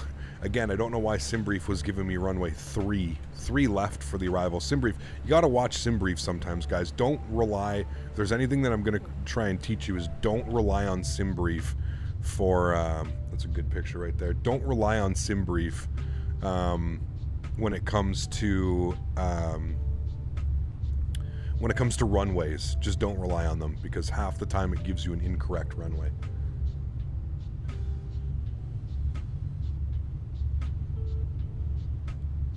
Got it, Robbie. Vapehap, thanks so much for support, man. I appreciate you, dude. Huge no floaties to you. Thank you very, very much, man. Says congratulations for that. You're gonna have a great time. Cheers. Thanks, man. Appreciate that. Thank you, thank you, thank you. Can you see the outside? You're not gonna see much right now, and it's gonna be really loud, so I'm just not gonna go outside. Yeah. XP lost the momentum it had? Absolutely. Yeah. X-Plane sat there for years and years and years and did nothing, in my opinion. There was a point probably in 2019 that X-Plane was the peak, man.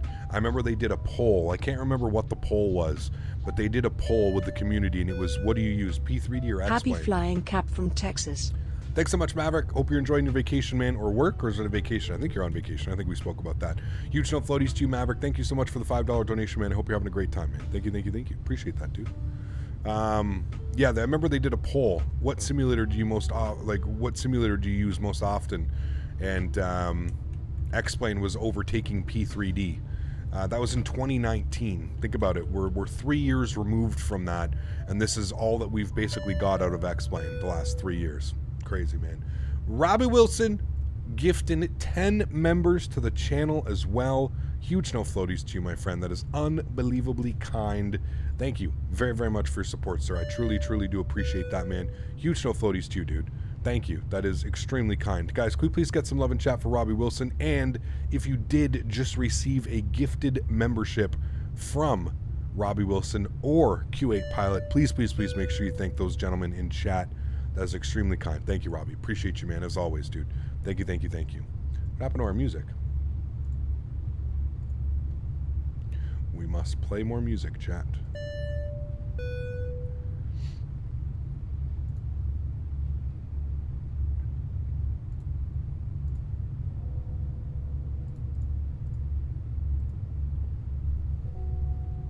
I'm standing next to AC-130 right now. Nice. Very cool. Very, very cool, man.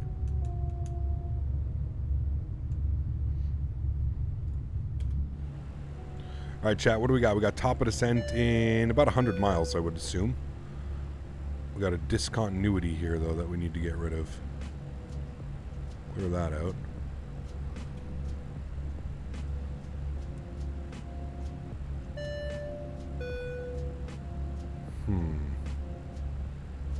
That is not what we want to do. Is that what we want? No, that's not what we want. Do you know why? Because we have to select a different transition. So we need to remove that, because that's not what we're doing anymore. Approach, it's going to be the ILS 21 left. So we'll get that up. And then what we need is we need the key? Yeah, we need the key transition. Where's key? Key is here, so it'll take us from Zorky to key and then down. That's what we want. Okay, so let's go to LGAV and we're going to go to arrivals, and then the VIA we need to change to key, and then we can insert that. And now if we look at our flight plan, should be done a little bit differently and should make much more sense. Kind of. It's not how it should look either. I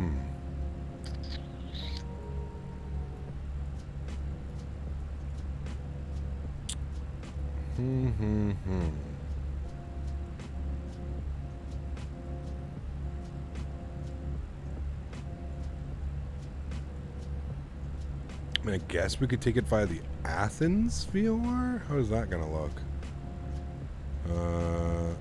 Via... What's KRO? Where's KRO? Maybe via that one?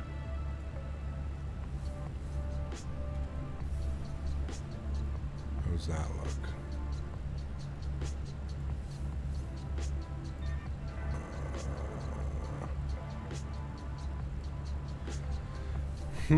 Chat. Doing some weird things right now. Doing some weird things. I don't know why. Do you know why, actually? What arrival did I take yesterday? Because this is not the same arrival. That's why. Hold on. ILS 21 left. How do you change chat? How do you change these? Like, can I just change that immediately, or do I have to, like, change a different... Okay. I'm trying to remember what arrival I took yesterday. I think it was the Ropo 2 Charlie. Ropo 1 Charlie. Okay, and then via key. Insert. Let me see how this looks now. Nah, dude, why is it so weird? I wonder if it's because of the approach that I'm doing.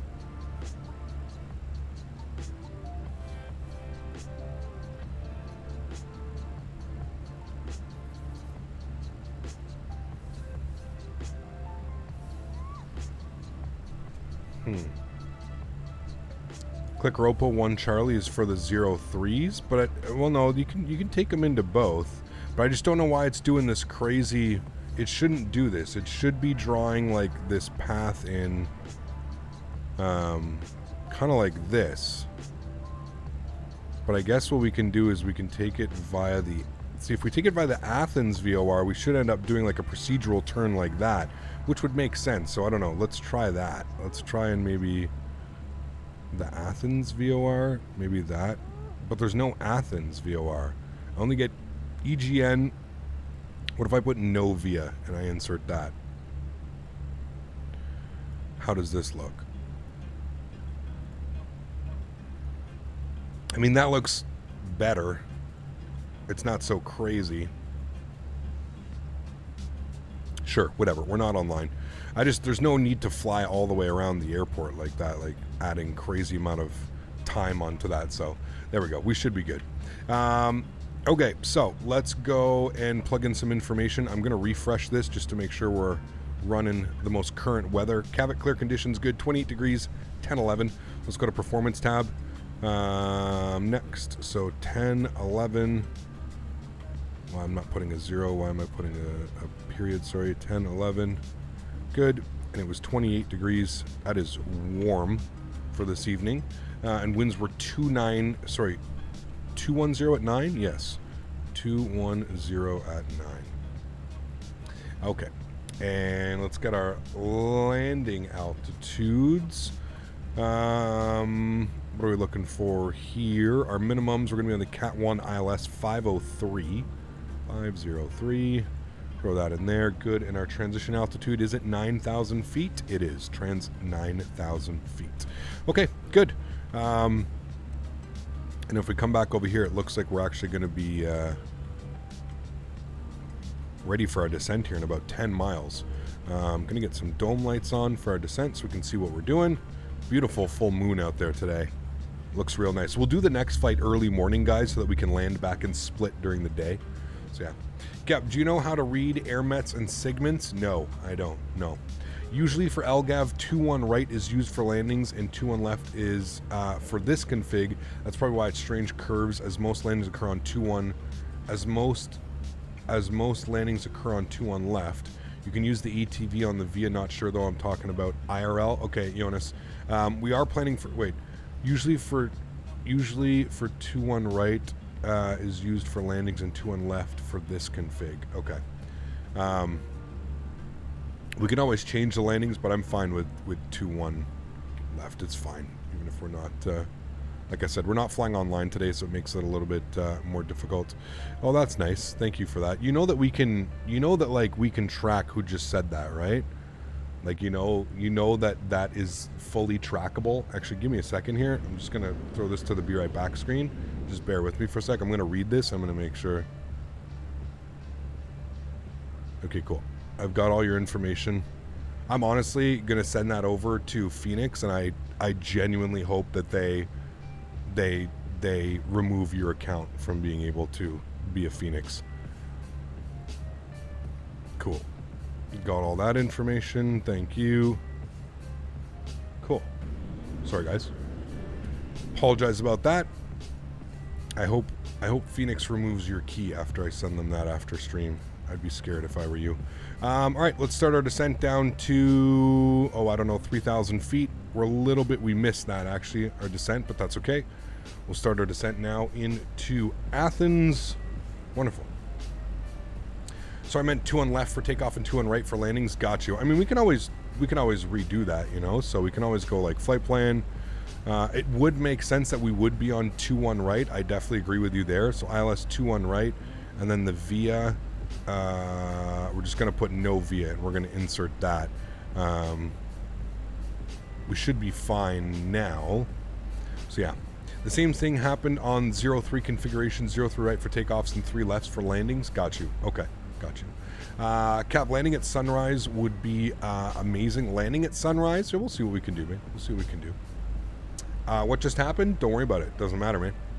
Doesn't matter. Somebody's sending racial messages through the Fenix allows you to chat with other pilots when you're flying, and somebody just sent a racial message through the Fenix chat, and like I don't know how stupid one could possibly be. Like, what do you think? Like Fenix doesn't track any of that stuff? Like you're so stupid, man.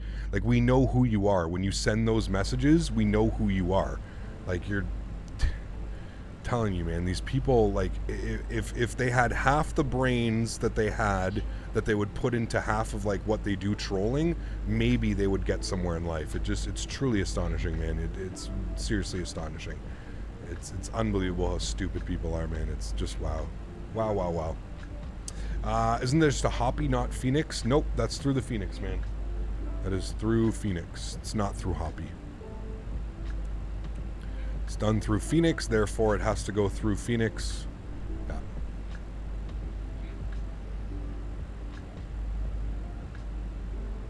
That's why I said I screenshotted everything, and I'll send that over to Fenix, and hopefully they can, like, I don't know, man, delete his key or something like that, remove his key, or make it so that he can't communicate between other pilots. Imagine playing Flight Sim and sending a racial message to somebody who's streaming.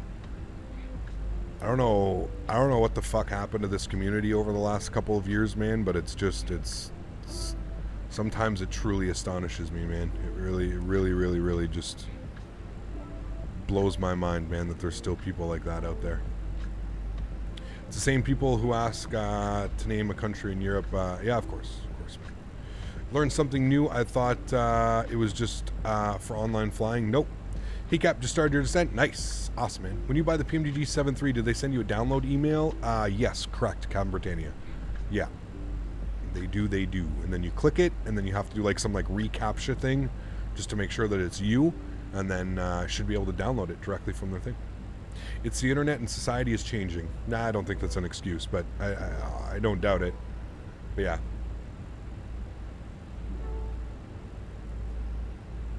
I'm doing well, Jerome. How are you, man? How are you, my friend? Hope all's well, dude.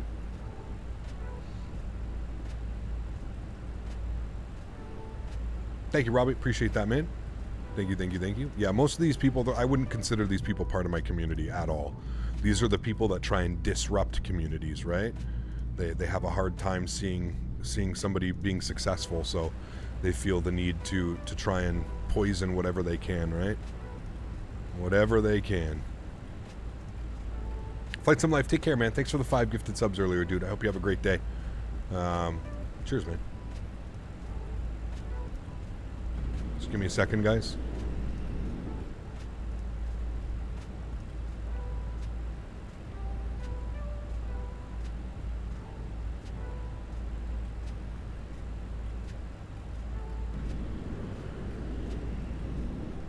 Imagine thriving off negativity. Couldn't be me. No, I agree, dude.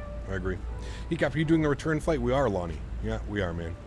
Honestly, though, I don't think you've ever landed at sunrise. That could be really fun to watch on stream. I think we've done a few sunrise arrivals. We usually do, like, sunrise departures. Sunrise departure is a little bit nicer, in my opinion, but... all right, let's have a quick little look here at the airport. Let's see where we're going to be landing. So we're going to be landing on 21 right. We want to vacate. Hopefully we can hit hotel over, because we're going to go hotel, India, and then we're taking the stand right here, 13B or 13A, I think it is. That's where the real aircraft parked. So that'll be good. So hopefully we can vacate on, I don't know what this is, Alpha 9? I guess this is Alpha 9? I don't know. We take that Alpha 9, Alpha 8 to Zulu or hotel, and then down and in like that. That would be good. So let's go with maybe Alpha 6 vacate. Let's go with auto brake medium. I know that usually slows her down pretty quickly, but Fenix needs to remove that feature. I think what the Fenix needs to do is you need to be able to toggle it, Mika. I think that should be priority moving forward, is if you don't want to have telex on, meaning that, you know, stupid people can't send you messages, you should be able to just turn it off. No way should I be able to receive a message like that while I'm streaming with what that has in it. You know what I mean? I definitely think that they should add an option to just turn it off. I do agree. Damn, bumpy coming in. All right, let's grab some information. Let's take a look at this. LGAV, we are planning 21 right. Runway conditions are dry. We'll apply the METAR information. Good. Auto brake will be low. Idle reverse, no. We're going to go max reverse. Auto thrust will be on. Flaps will be full. We will be doing a manual landing. And we need to pick a gross weight here. Let's go with a gross weight of like 61 by the time we land. Should be good.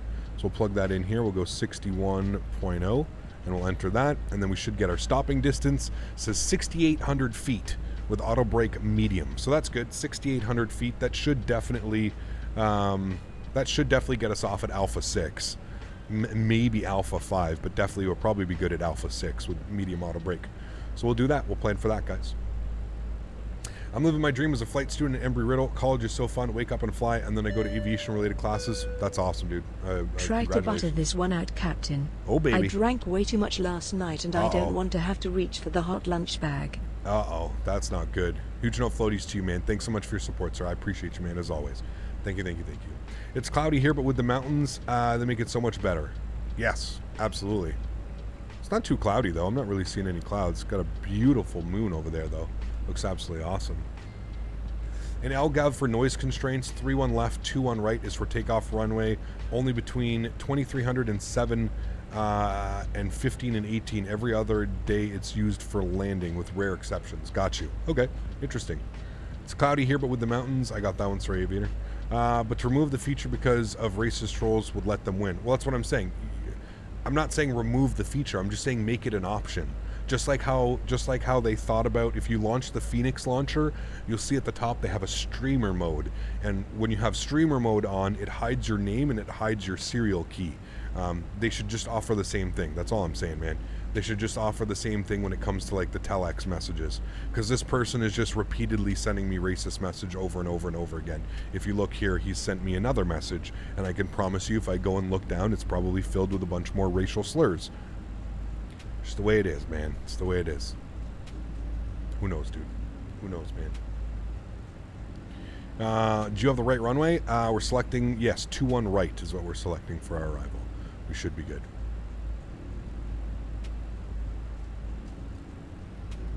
Hey, it's my first time here. Nice to see you, Cap. Mikey, good to see you. Welcome aboard. I hope you're doing well. Thanks for coming to hang out today. Are there sometimes important things on those telex messages? No, because the telex is just pilot to pilot. So it's like, you know, let's say if you were, I don't know, man. I don't know anybody that doesn't like have like, you know, a Discord chat or something like that. What runway is this? What airport is that? 3 runways in a row like that? Chat, what is that? That has to be like some like Air Force base or something, no? What airport is that? Where are we? We're all the way down here. Yeah, right here. It's got to be like Air Force or something. 3 runways in a row like that, parallel. What is that?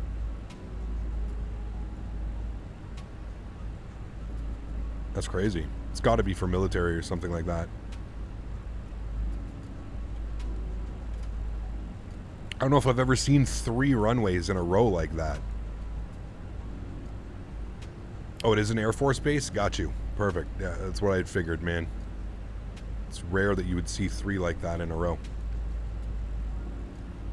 Cap just pushing back from Geneva to hop over to Manchester. Nice. That's awesome. We need to fly back into Manchester. It's been a while, man. It's been a while since we've been to Manchester.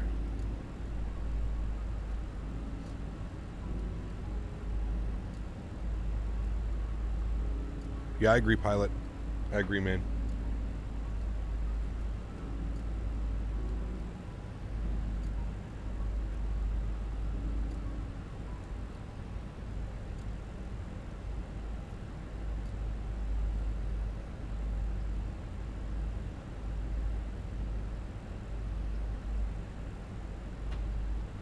Occasionally there are flight shows. They're involving a Genie A320 and F-16s. Very cool. Very cool. Hey, Cap, you sound happier than last time. Everything good now? We're good, man. Yep, just life, dude. Life sometimes gets you, man. Hey, Cap, just joined the stream. Knox Gaming, good to see you, man. I hope you're having a great Saturday. Thanks for coming to hang out. Appreciate you being here. We are about 40 miles out from our arrival into Athens. Should be a good one. We haven't flown the Airbus here in... how long has it been, chat? It's been a while since we've flown the Airbus. I think it's been about a month or something like that, so... looking good.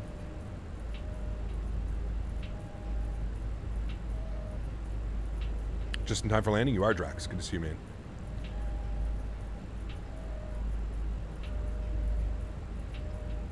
Did you see the Fly Too High KPVD airport? I did not. Was it released for Microsoft Flight Sim? What's the other one we need to see? There's another scenery that's been ranting and raving. I think it's Pensacola or something like that. We're gonna have to go check that one out as well. Microsoft Flight Simulator added heliports and seaplane airports. Yes. Yeah. Do you reckon you're gonna try the A320X again sometime? Yep, we will, man, for sure. I like the way the A320X flies, man. That thing is the Buttermaster, dude. It's definitely the Buttermaster. Any CRJ flights planned? We're actually gonna have one tomorrow, Ghost. So tomorrow there's gonna be no live stream. It's gonna be pre-recorded video. It's a video that didn't go up while I was on holidays about a month ago. But yes, there's a pre-recorded CRJ video that's going to go up tomorrow, and it's from Toronto to Boston. So the Fly Tampa Toronto to Fly Tampa Boston. Really good video. I'm excited about that. So that'll be going up tomorrow. Right, Owl, what's up, my man? Good to see you, dude. Hope all's well. I find the Fenix more difficult to land versus the fly-by-wire. Yeah, absolutely. Absolutely, Lonnie, sorry. Much heavier, man. Much heavier, much more going on. And I think that's the difference between, you know, Microsoft Flight Simulator like physics and kind of handling versus the Pro Sim model that is built into this airplane, you know. The new AnyBuilds LAX is looking good. Yes, I'm excited about that one as well, for sure. This video has been a relief compared to the previous 3 videos. A little bit, yeah. Yeah. What's up, Indu? What would you like to know? Have we reached, please? What do you mean by that, dude? I'm sorry, I don't understand. What do you think about the 747 being retired? It sucks, but it makes sense, man. In a world of, you know, in a world of where, you know, having a 4-jet engine that uses twice the amount of fuel, and in a world where efficiency is key and fossil fuels are, you know, and paying attention to all that type of stuff, it makes sense. It really makes sense, you know. Does Navigraph work with the fly-by-wire? Yes, absolutely. Do you think that the flight model Microsoft Flight Simulator will surpass X-Plane eventually? Yes, I do believe so. The thing with Microsoft is they've got resources. I truly believe that this is, and I've said it before, man, I'm not saying it just now because X-Plane 12 is out. I've always said it, man. After this sim started getting ground and after we started getting some of the first payware airplanes and stuff, I've always said this simulator to me is the future of flight sim. This is where it's at, man. I'm pretty sure X-Plane will be around. I just don't know at what level X-Plane will be around. I don't think X-Plane's going to go anywhere. I don't think this is an X-Plane killer.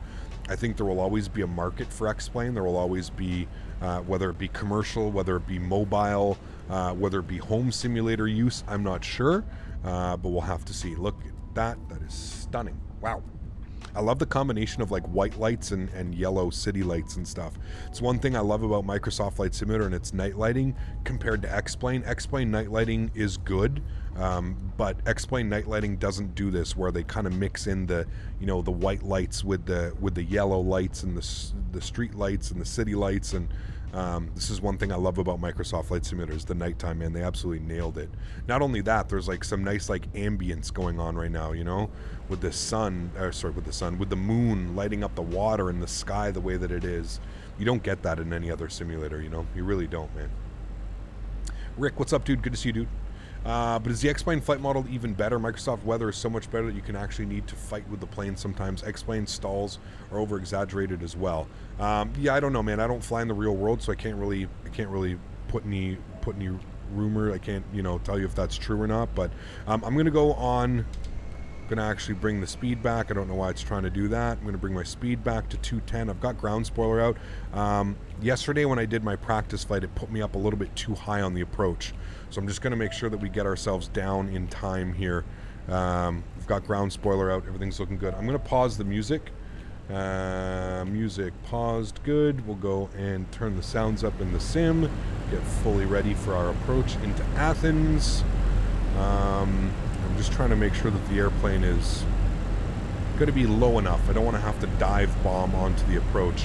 What are we looking to intercept at? We've got 2-1. That's not the right runway, Cap. Move that. We're on 2-1 right now, ILS. So yeah, I guess mostly they don't ever come on this side, and this is what I was trying to say. This is why, for whatever reason, probably because I had the wrong arrival, it wasn't doing that. Probably could have gone via EGN. Regardless, there's no one online, but we should be coming in from this way and down and in. Intercepts 3,000 feet, so we've got 3,000 feet in there. I think we're looking okay. I'm going to kind of shallow the descent rate here a little bit. I'm going to get flaps 1 out. That should definitely help. I'm going to bring my speed back to about 190 knots. We are through 10,000. These should be on. You should be on. Good. And I'm going to pay attention to the glide slope. Puts us on about 10 miles out. Probably need to get down a little bit quicker. We should be okay. How do you open cargo doors on the A320 Airbus? If you're using the Fenix, it's done through the tablet. Go to your ground ops, ground configuration. All right, there's glide slopes. We can really chill on the descent rate now. Let's bring this back to about 800 feet per minute.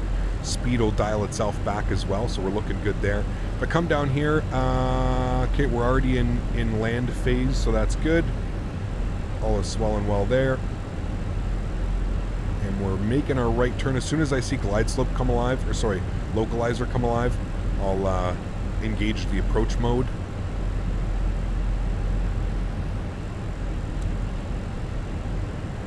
As soon as I see it come alive, we'll take care of that.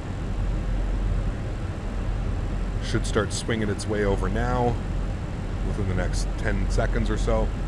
You only have the A320 Neo. Again, you should still be able to do it from the electronic flight bag. All right, I'm going to arm our approach. Here comes localizer. There's localizer glide slope. Beautiful approach. Nice CDA going into here. And we're on a 9-mile final, so we can bring our speed back down to 170 knots. And we'll wait for gear down about 7.5 miles. Hey Cap, have a good landing. My landings will be later this evening into Porto from Amsterdam in KLM colors. Nice, Jaron. That's an awesome flight, man. Awesome, awesome, awesome. You flew the Fly-by-Wire 320 yesterday. What a great freeware mod. Nice, Rydog. It is, man. It really is great for free. What add-on do I need for the tablet? This is the aircraft add-on. So there's 7.5 miles. Let's go gear down, and we'll go flaps position number 2. Let's bring our speed back. We'll go fully configured. 2,500 is in. Let's get our runway turnoffs, our nose lights. Everything lit up like a Christmas tree. We're good to go. My goal here is to just not smash this airplane onto the runway. Maybe we'll be a little bit floaty. I haven't flown this bad boy in a while. There's 160 knots. We'll go flaps full. That beautiful moon out there. Looking gorgeous. All right, and because GSX doesn't really work at this airport, we'll go ahead and record the replay, and then we can change the time and watch the replay if we have to, but we are recording, so the replay is on. We're looking good. Thanks, Jamal. Appreciate you, man. Will you try one day the free A319 or the 319? I don't know if there's a freeware A319 and 18. Is there? I don't think there is. We'll see. Maybe one day. My friends, joystick cam's going on. Enjoy the arrival. I'll catch you guys down on the ground. Sunglasses are coming off for a nighttime arrival here. All right, my airplane. Oh, ground spoilers armed. Thank you. Let's go upstairs. Let's get the dome light off. Look at this scene, man. This is just absolutely beautiful. All right, my airplane.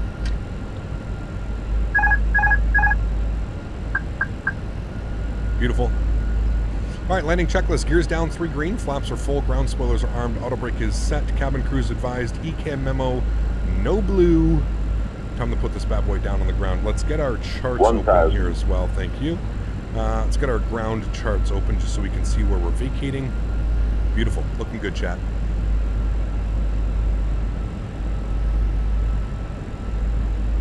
Getting slightly blown to the left by that wind. Correct that now.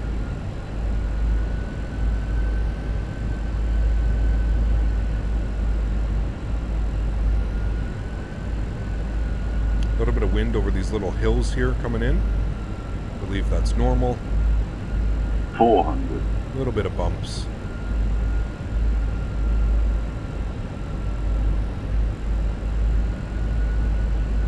God, this simulator is just beautiful, man. For somebody like myself that will never fly a real airline, 400. This is all I need in my simming life, man. The beauty of this sim. 300. It's truly amazing. So I remember last time I want to start my flare at about 30 feet. Cut the power.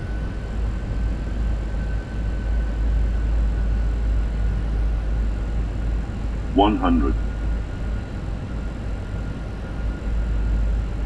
50, 40, 30, 20. Retard. 5. Oh, that's a good one, chat. That is a good one, chat. Nose down gently. Decelerating. Oof. That was a good one, chat. 60 knots, reverser stowed. Auto brake off. Ladies and gentlemen, welcome down to Athens. Oh, that was a good one, chat. Anytime you hear 5 and you have that little pause after you hear 5, you know it's going to be a good one. You know it's going to be a good one. All right, sweet. What was the average FPS? You can see in the bottom right corner, we're mid to low 40s the whole time coming in, which is pretty impressive considering I'm only using a single PC setup. It's pretty impressive. All right, where are we going here? We did hit Alpha 6. That's exactly what we thought we were going to get. We'll make a slight left here, and then we're going to make our next right. Sorry, left, and then we'll make a right. So come up here like this. 30 FPS on the ground is enough. Yeah, man. I mean, 35, to my opinion, 35 looks a lot better than 30, but yeah. One off, you said 137? Nice, dude. Nice. Will there be a flight back? Yes, we're going to fly back to Split, which I'm looking forward to. The arrival into Split, man, runway 5, the arrival in is just stunning. Stunning. So yeah, we'll be back. We'll definitely be back. All right, cool. Ladies and gentlemen, welcome to Athens for the first time in a long time. What was the flight time on that? 1 hour and 11 minutes. We're 4 minutes early, chat. 4 minutes early. All right, let's get some dome lights in here so we can see what we're doing. Landing lights are coming off. Runway turnoffs are, we're going to leave those on. Strobe lights are off. Wing lights are off. And we'll get our nose light over to taxi. And there we go. Beautiful. As long as it's smooth frames, it's good. Absolutely. Yeah. Why the change from yoke to stick? What does an Airbus use? A side stick. I'm using a replicated TCA Airbus side stick. That's why we switch between yoke and side stick. Yeah.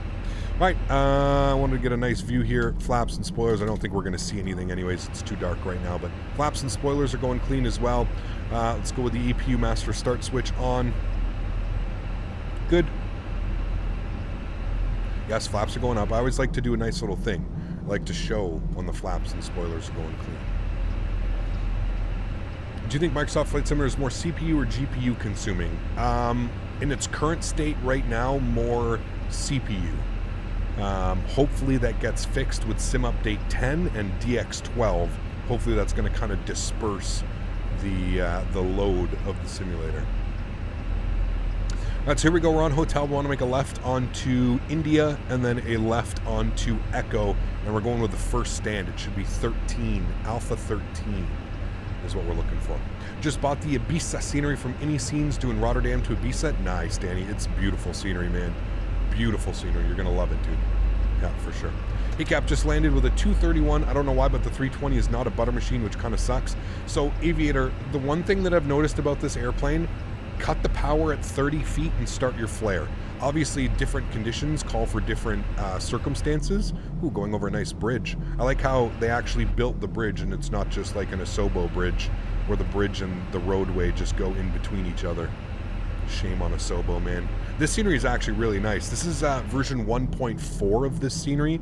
I've noticed a lot of improvements. We're going to depart when we do the return flight. It'll be much brighter in the day, so you'll actually be able to see what I'm talking about. But I think Fly Tampa's done a really good job with this, man. Yeah.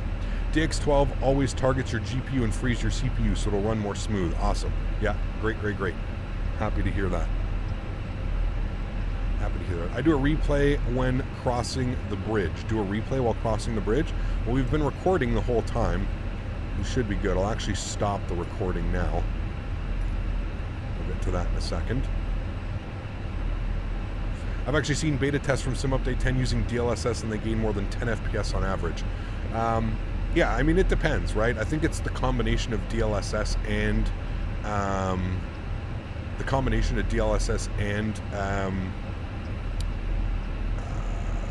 and DX12, but we'll see, man. Yeah. TCAP, is the Fly Tampa Vegas better than the field there? Oh, absolutely, Reed. Not even a question, my friend. Not even a question, sir. It is tenfold better. Tenfold. Right, and here is Echo, and then again, like I said, we're taking the first stand. This is where the real flight parked. Stand, I think it's Alpha 13. And again, unfortunately, we cannot use GSX. I'll show you when we go to push back what's bugged about it, but we need somebody to make a custom profile. I'm surprised we don't have one yet. I know this is a pretty popular airport. I think it's a pretty popular airport as far as like the simmers are concerned. But yeah, unfortunately, we just GSX. Like if I was using GSX, it would want me to park like right here. This is where it thinks we're at the terminal, and then the people walk off the plane, and it's just like the longest. It's weird. It's weird, man. If you have Flight Tampa in comparison, it's better option 99% of the time. Yes, I would agree with that. I would agree with that 100%. Don't know why, but using Zibo checklist sends me to like 10 and below FPS. Weird. I don't know why. I don't know what would be causing that one. Very, very weird. Alrighty, chat, and here we go. We're pulling up to the gates. We'll call it a stop right about... Oh, that should be good right about there. Yeah, I'm happy with that. Cool. Park brake on. APU is on. No, we didn't. Oh, yeah, that's right. Sorry, we're doing replay. I don't have to shut down the engines. Apologize. Okay, let's go ahead and get all of our lights back on. You guys want to see the replay? We got all of our lights back on. Hello? On. Thank you. Flaps are full. Yes, they are. Cool. Ground spoilers. Good. Done. Okay. Let's change the time here a little bit. We were using real time, real weather. So let's bring back the time here a little bit just so we can actually watch the arrival. There you go. Go to replay. I'll turn our sounds down here a little bit so we don't go deaf while watching the replays. And let's play our replay. Good. And I'll bring this forward. We can play it from right about there. Good. And let's turn on camera tracking. We can jump outside. We can actually watch the arrival as well. What is my real life job? Aussie, I am one of the fortunate people that is able to call live streaming and content creation their full-time job, man. This is what I do for a full-time job. YouTube, sir. So I gotta go, Cap. Have a good weekend. Jackson, no worries at all, man. Have yourself a great day, dude. If you're not able to tune in tomorrow, hopefully I'll see you on Monday, man.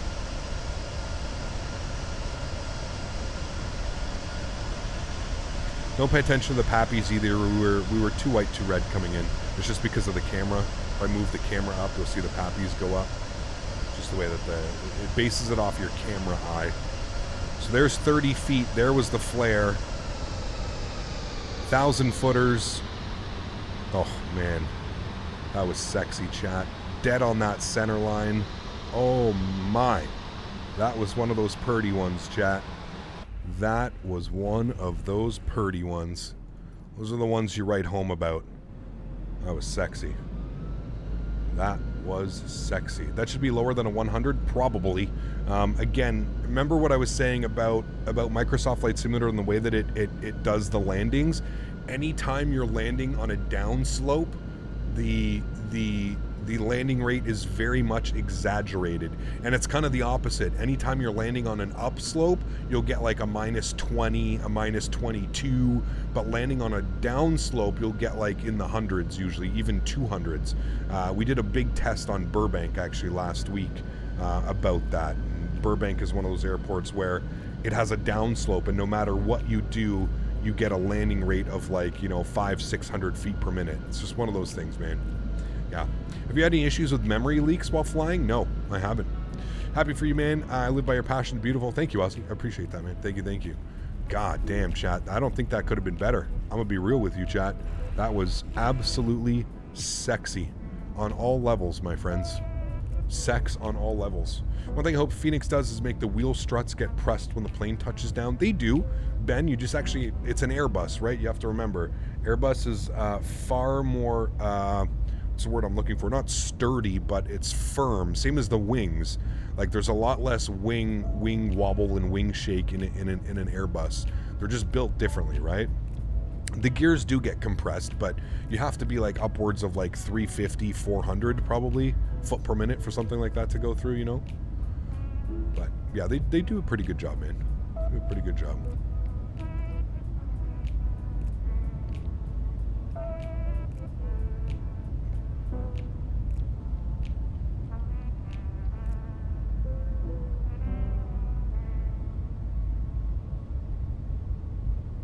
Thousand footers, and we're down just before the 1,500 footers. Man, what a beauty. All right, chat. Pardon me. I'm going to rewind it to here. going to get programmed for our flight back to Split. Enjoy the replay, and I will see you guys all in about 5 minutes.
All right, and my friends, welcome back inside the simulator. Hope you are all doing well.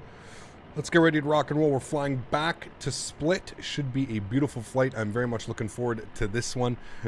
Reed Gaming, welcome aboard, man. Thanks for being a subscriber to the channel. Welcome, welcome, welcome. Hope all is well. So let's not waste any time, friends. Let's jump back inside the cockpit. We'll get this bad boy program ready to go, and we'll be ready to rock. So first things first, jumping inside. Cool. Let's go to the overhead.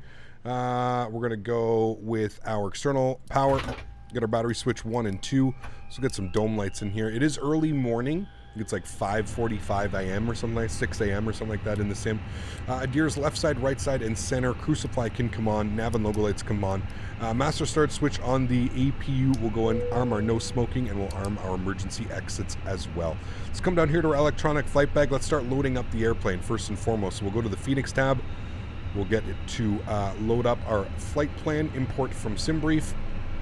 That's fine. Beautiful. That all looks good. I'm happy with that. We'll go to our mass and balance page, and we'll start loading up the airplane. 146 passengers, about 2,000 kilos of cargo, and 8,500 kilograms of fuel. So we'll load aircraft. We'll do fast time, just because we're not using GSX to load the airplane, so we'll let them load up. There we go. Beautiful. Cool. Sweet. So back to the overhead panel. Everything looks good up here as far as our flows. Everything is set so we can come right down to the McDo and we can start programming some things down here. So first things first, we'll go to the FMG tab. We'll hit our init ref.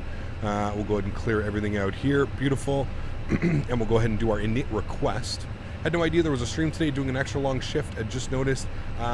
Just made it easier. Let's go. Thanks. Liam, good to see you, man. Thanks for coming to hang out. Appreciate that. We are Croatia 305, so CTN 305 today. Beautiful. We'll throw that in there.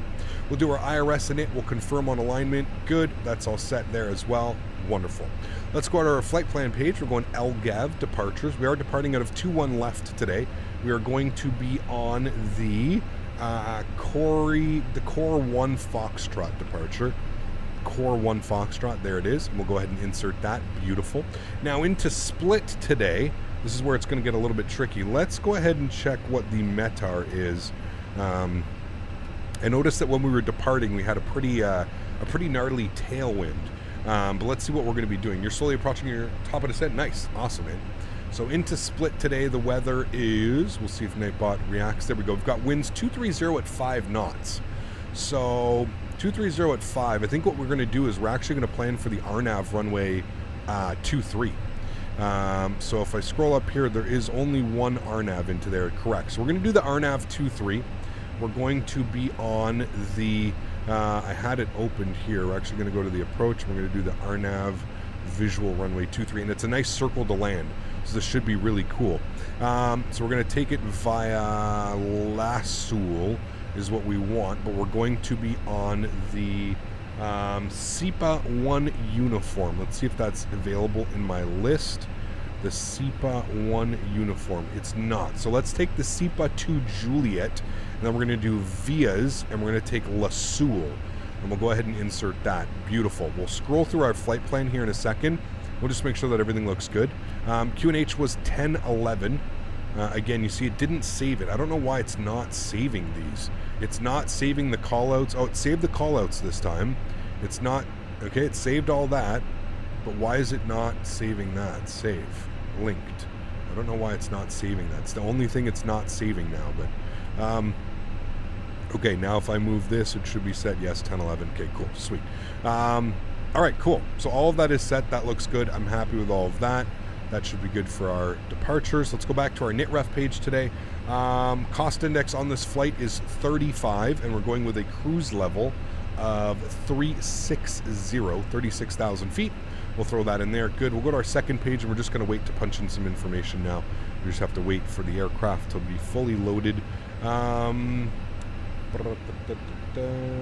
come down here. Get you on. Review. FSUIPC. Run. And we need our landing rate. LRM. Turn that up as well. Cool. That all looks good. Wonderful. Andy, what's up, man? Good to see you, dude. How are you? Hope all is well. I thought you would be on X-Plane 12. I just flew X-Plane 12 for the week, man.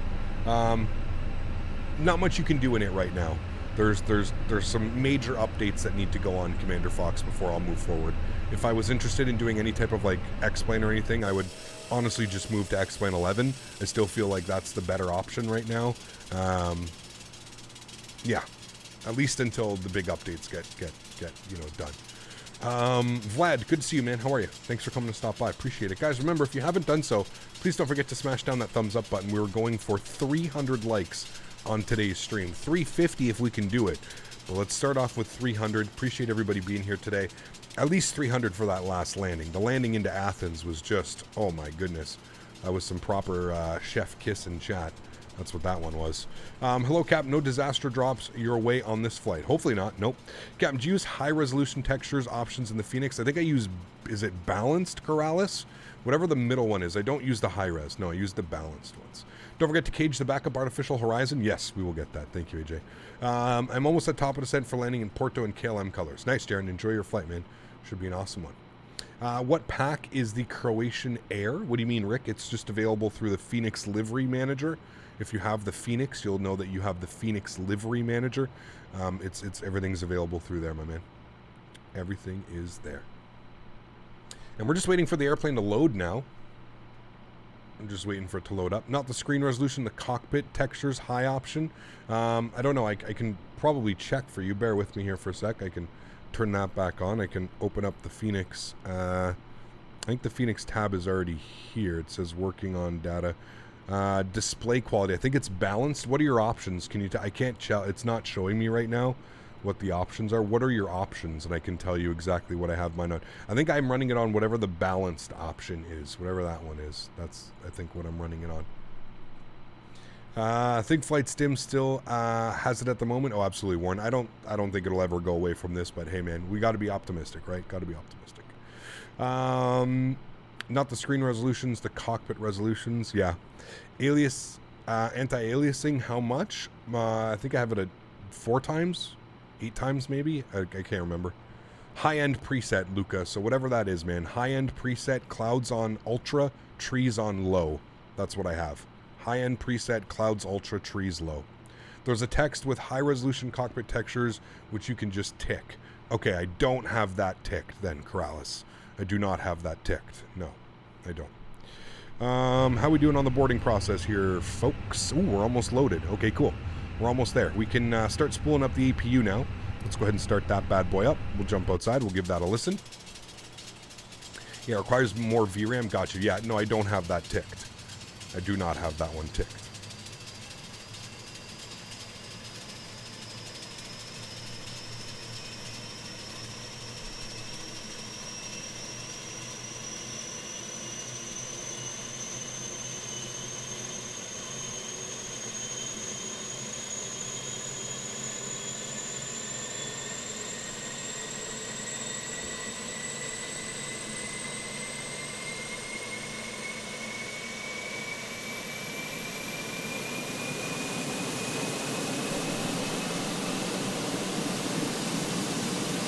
Alright, sounds like we got a good APU. Let's get the APU bleed on. We'll get the fuel pumps on as we are fully refueled. Go ahead and remove the external power. Beautiful. I believe that the aircraft is loaded, which it is. Wonderful. We'll hit the dismiss on that bad boy. Let's go plug in some more information quickly down here before we do anything else. Oops, I didn't mean to do that. I went to come back here first. 57.7 and 31.2. 57.7 / 31.2. We'll throw that into there. Beautiful. Let's go to our performance tab now. Let's punch in some information. So now we'll pop open this guy. Beautiful. We are departing on 21 left. The runway conditions are dry. We'll sync our load sheet. We'll sync the live weather. We'll go ahead and calculate what it expects us to do here. 151, 151, 155. So 151, 151, 155. Good. And we're looking for 2/down 0.1 and 68. 2/down 0.1 and 68. Beautiful.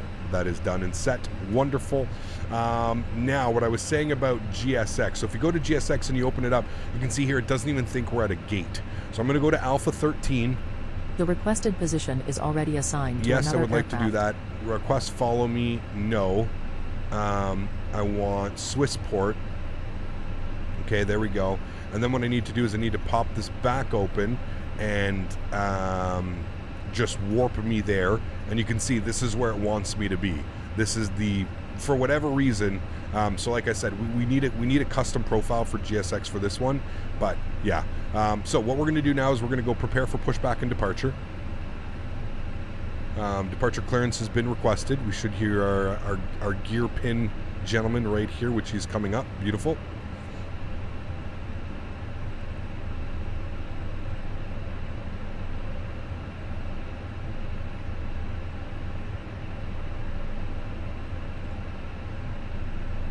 Curious to see what this arrival is going to be like. This is going to be a fun one, friends.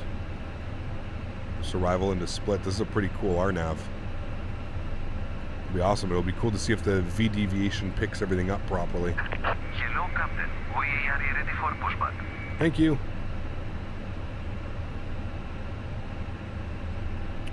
We are ready. APU's on. APU bleed's on. Good, you're on. If we go to our ground services, I'm pretty sure we've removed everything. Everything's off. Beautiful. Ground textures look amazing. Am I using any mods? No. Well, this is a payware airport. So you can put / scenery in chat, or you can check the link in the description down below. This is payware scenery, so that may be why everything looks good. But it's Fly Tampa, man. Some of the best, dude, in my opinion. We're getting the weird tug today. We're not getting the tow bar. We're actually getting the big boy. This is more meant for the big, heavy airplanes. I'm not quite sure why it's decided to go with that one for today. Again, we just need a profile for GSX, and I'm sure all these bugs will get sorted. But here comes the tug. And what we're going to do is we want to go, let's have a quick look here. We're going to want to go tail to the, we're here. Where do we want to go? We want to push out that way and then that way. So we'll go tail right. Thank you. Make sure that we're squawking even though we're not flying online. We'll get that TCAS on.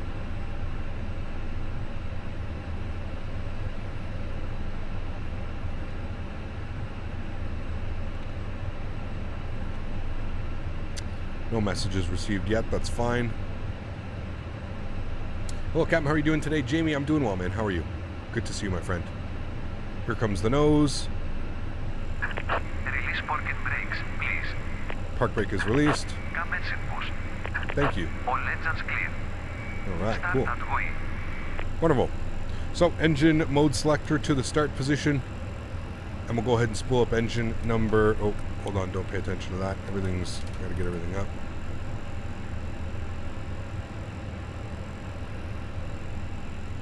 Let's go ahead and spool up engine number 2.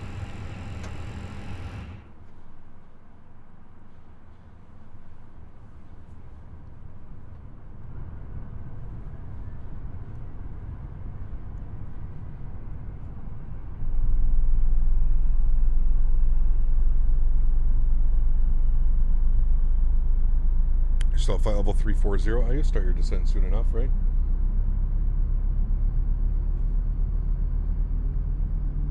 I'm doing great. Hope you have a smooth flight to Athens. Thank you. Well, we're actually in Athens right now. We had a great flight from Split down to Athens. Now we're doing the return flight from Athens to Split. Park brake is set. Waiting your confirmation for a good engine start. All right, we can confirm that we have a good engine start. Ground. We have a good engine start. Beautiful. You can disconnect. Unlocking gear. Engine number 1 to start. Tug type is automatically selected based on the aircraft weight. I wish we were allowed to choose the tug type when customizing. Interesting. Huh. Next time you fly Terome A320 or Blue Air 73 from Bucharest to or in Bucharest.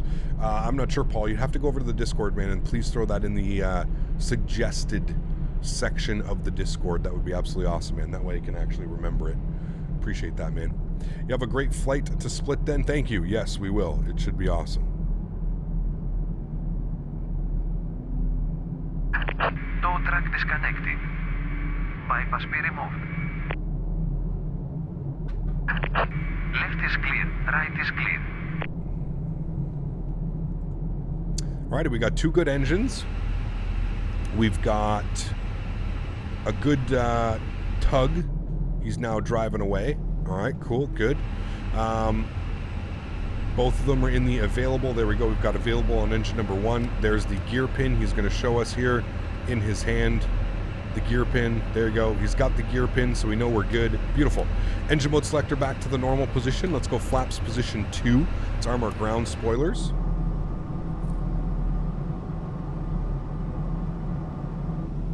Beautiful.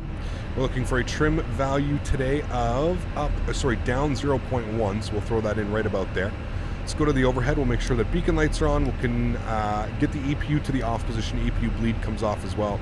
Seatbelts are on. Everything else looks good. We'll get our nose light over to taxi.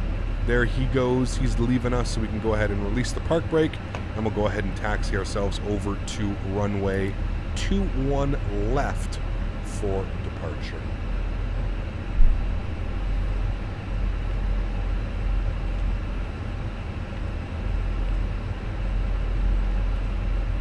Beautiful.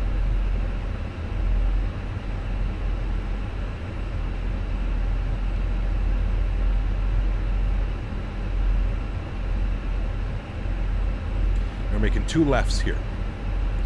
Same thing goes for you, Tony. I don't want to seem rude, or I don't want to seem like I don't want to do the flights that you want to do, but with everything going on, Tony, like me flying here, streaming, I'm not going to remember that you've asked me to do Albuquerque to Eugene.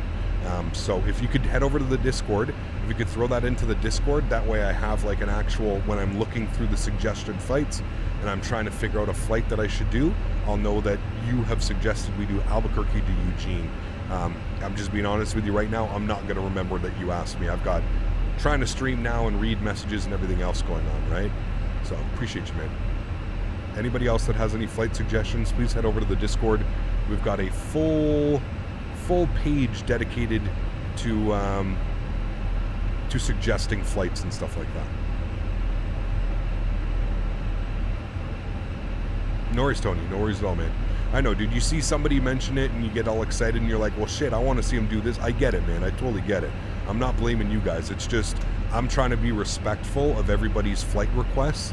And if I had, you know, I'd have to have a pen and paper out here and start writing everything down for every time I get, you know, suggested a flight or something like that. So it's just much easier to get people to go onto the Discord and to just throw it onto there. Cruise altitude today was 36,000 feet. We'll go ahead and plug that in. Beautiful. 36,000 is in. Everything looks good. We have no blue on our ECAM. We're just going to do our takeoff config. And there we go. Takeoff is normal. No blue. Looking good. Cap doesn't do well with remembering flight suggestions for some reason. I wonder why. Exactly. Not to mention, like, we're, you know, I'm concerned about the flight that's going on now and all that fun stuff. But yeah, man, they did such a good job with adding this, like, the ditch here, with the drainage ditch, I guess that would be something. I don't know.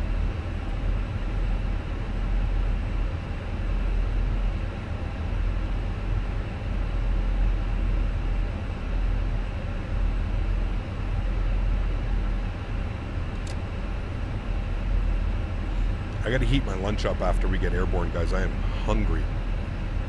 It's like just hitting me now. Yo, Cap, do any flights into Pero? We've done a flight into Pero, yeah, actually not that long ago. It was pretty fun, man. That was awesome. Would be fun to look how you fail the 15 approach. What do you mean? The runway 15? What runway did we come into Pero? I can't remember last time, dude. We absolutely nailed it. It was like the perfect approach, bro. I was very, very pleased with how that went. Yo, Cap, wondering if you're going to be flying South America soon. I want to fly in South America soon. I don't know exactly when it's going to happen, but I do want to fly. I do want to fly into it. LAX, how are you, my friend? Good to see you. Hope all is well. Appreciate you being here. Oh, yes, I got to remember this cage guy right here. There we go.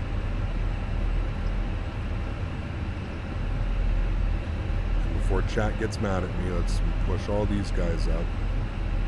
Can I, like, hold this? Will it move it? Oh, well. That makes it somewhat easier. Alright, that means we want this guy over to, like, 210. Clean. Oh, this is bloody annoying. Okay, 210, and then our V-speeds were 151. Sorry, guys, I keep looking at my... Okay, I'm not even going to bother with that stupid thing. I don't care. You sitting in your new chair? I am. Yeah, you can put ! chair in chat if you're interested.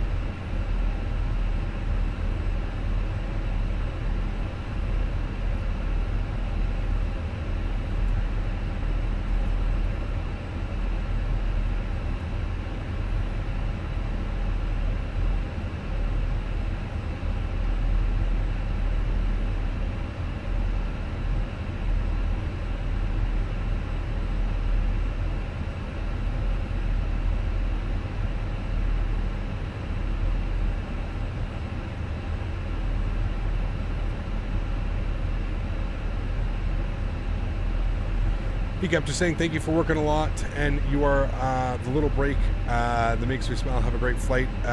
Gideon, thanks for your support, my friend. I appreciate that. Thanks for the kind words. Glad you're enjoying the content, my friend.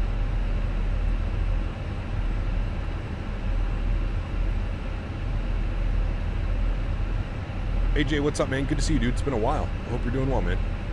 Good to see you, dude.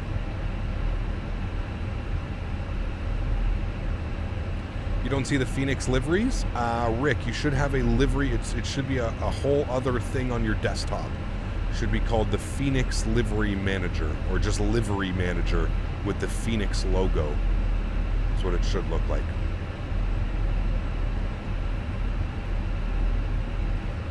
We probably could have gone with Delta 11 for a departure, but we might as well take full length and go Delta 12. Flying out of Eagle County up to Seattle. Eagle County is a small ski destination west of Denver. Very cool, Davis. What are you taking, the 320? Oh my goodness, my phone is blowing up. Sorry, Chad.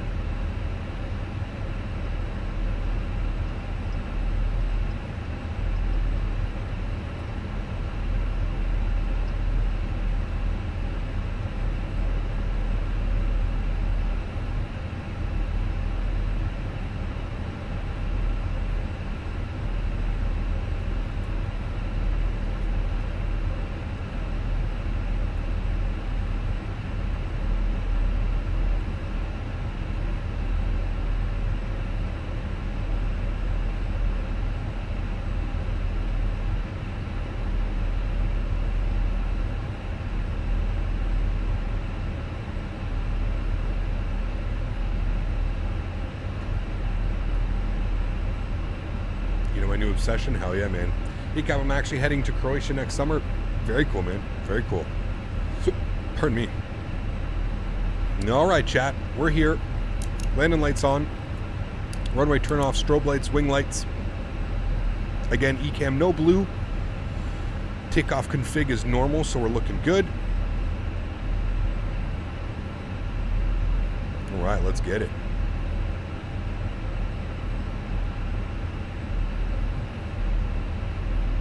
It is quite cloudy above the sea. There's actually not a lot of cloud here. I think there's a little bit of cloud cover en route, but there's not a lot of clouds here, that's for sure.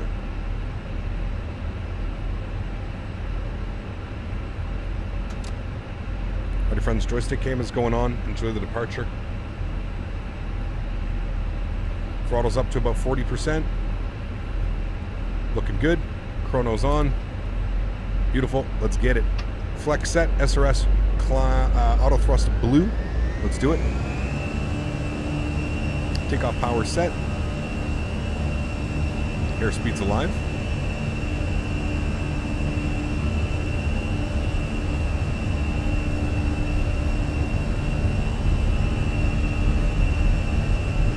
Knots.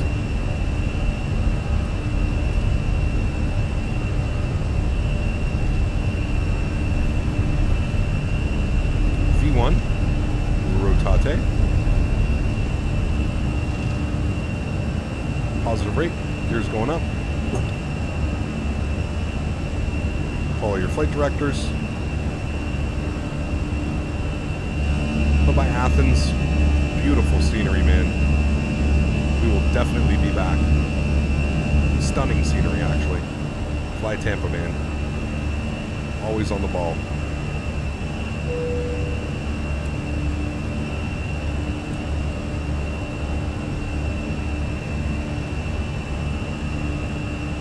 Throttle's down to climb. Flaps position 1.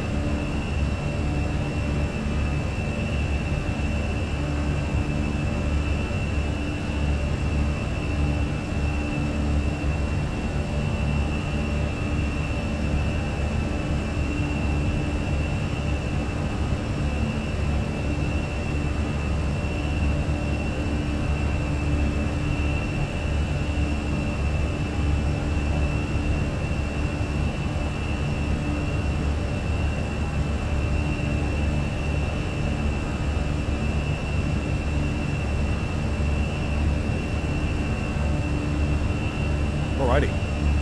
Autopilot's coming on. Bring you guys back up into the flight deck.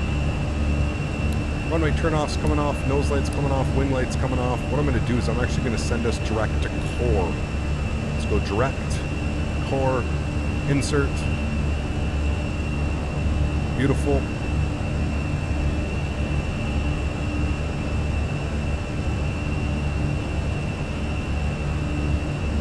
Let's go flaps clean.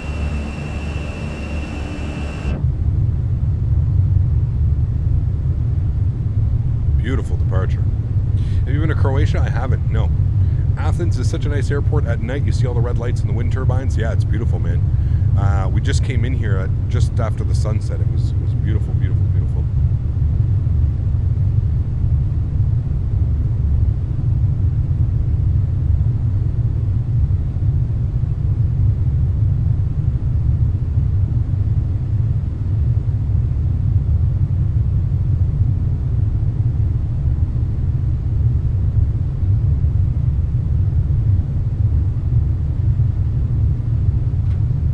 Beautiful. No, we're not on real time. We're basically saying this is like the next morning, in a sense, is what we're doing. This is the next morning. The return flight, so we can enjoy the beautiful views. Take it all in. Have I flown to Israel? In the simulator? Yes, absolutely. Yeah. What country have you been to? Where have I been? I've been to Dominican Republic.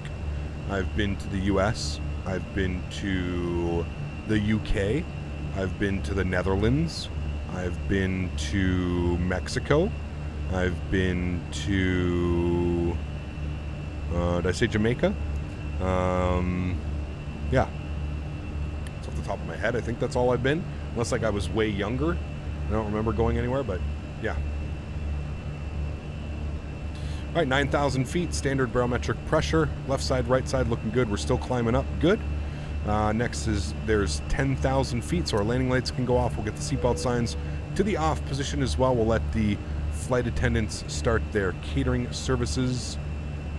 No Fenix liveries. Yeah, I'm not sure what you're talking about, Rick. There's, like I said, man, it's the Fenix livery manager. If you own the Fenix and you've bought a legitimate copy of this aircraft, then yeah, man. You should see the Fenix livery manager. It's called the livery manager. You're on real time flying into Porto now, and the sunset's very beautiful. Nice. Awesome, man. I've only eaten Chick-fil-A for all of my meals the past 4 days. However, I've been exercising every day, so no harm. Wouldn't know about that one, Ben, but that's some interesting logic. I don't know about that, but what airport did we just pass right there? It's a nice one. Mohammed dropping the $10 dono. Thanks so much, Mohammed. I appreciate you, man. Thank you, thank you, thank you. Did I get it through the Microsoft Store? No. I bought the Fenix directly through them on their website. I don't think you can buy this on the Microsoft Store, can you? Just heard a podcast and Robert Randazzo said the 737 MAX could drop in the middle of the 777 product cycle. Very cool. He said they have an aggressive agenda to get the 777 to market. That's very good news, man. Very good news. I love to hear it. Huge no floaties to you, man. Thanks so much for supporting the channel, Mohammed. Appreciate your continued support, sir. Thank you, thank you, thank you, my friend. Is there Popeyes in Canada? Yes. About 5 or 6 years ago, they started bringing Popeyes up here.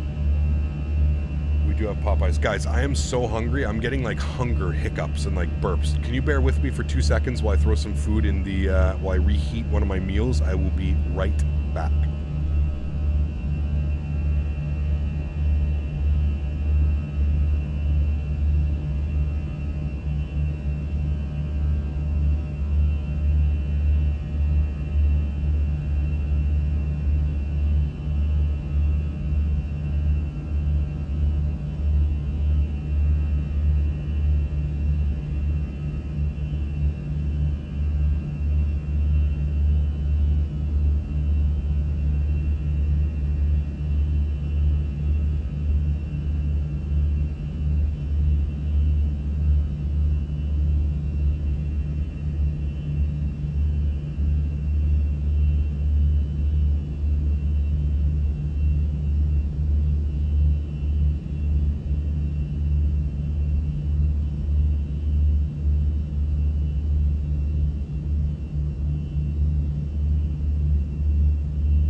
Sorry, guys, just eating my lunch now. I'll be back in about 5 minutes.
Alrighty, thanks guys, appreciate that. I was getting real hungry there. Thrustmaster TCA or T16000M. If you just want to fly it using an Airbus, I would go with the Thrustmaster TCA. If you want to use it for flying Airbus, Boeing, and everything in between, I'd go with the 16000M. Yeah. What was for lunch? I had teriyaki chicken with jasmine rice, broccoli, and bok choy. UA 4950. Let's check. UA 4950. United Airlines? Where is he going? Houston to Albuquerque. It's an Embraer 145.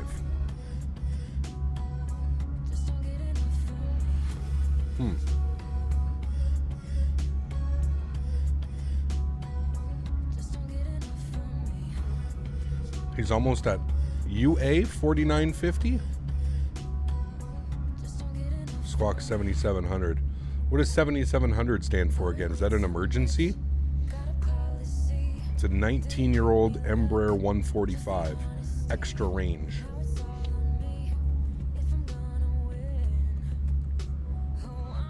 Huh. How's my game so smooth? I've got a good computer. I've got it fairly well optimized as well.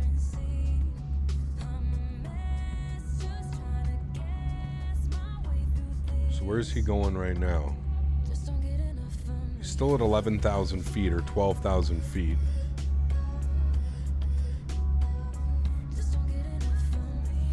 They're staying level.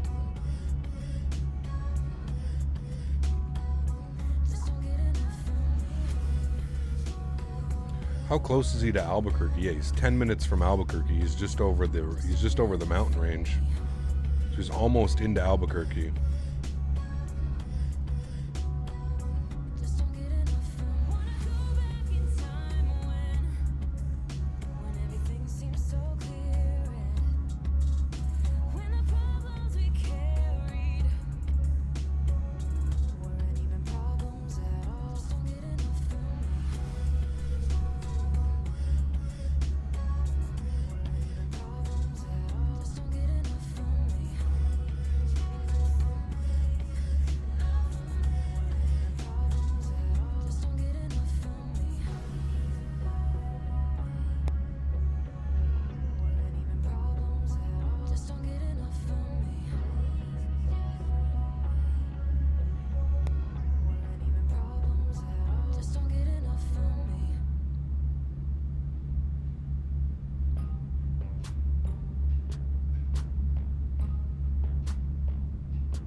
Should be making it okay. Dazzle, what's up, man? Good to see you, dude.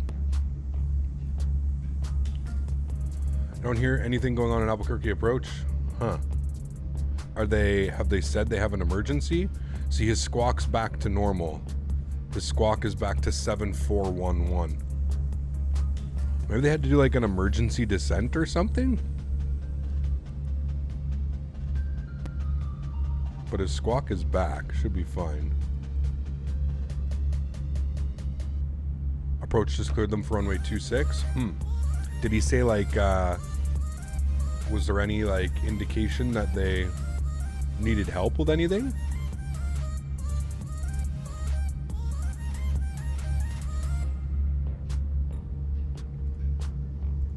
Did they say they were on like an emergency or something, or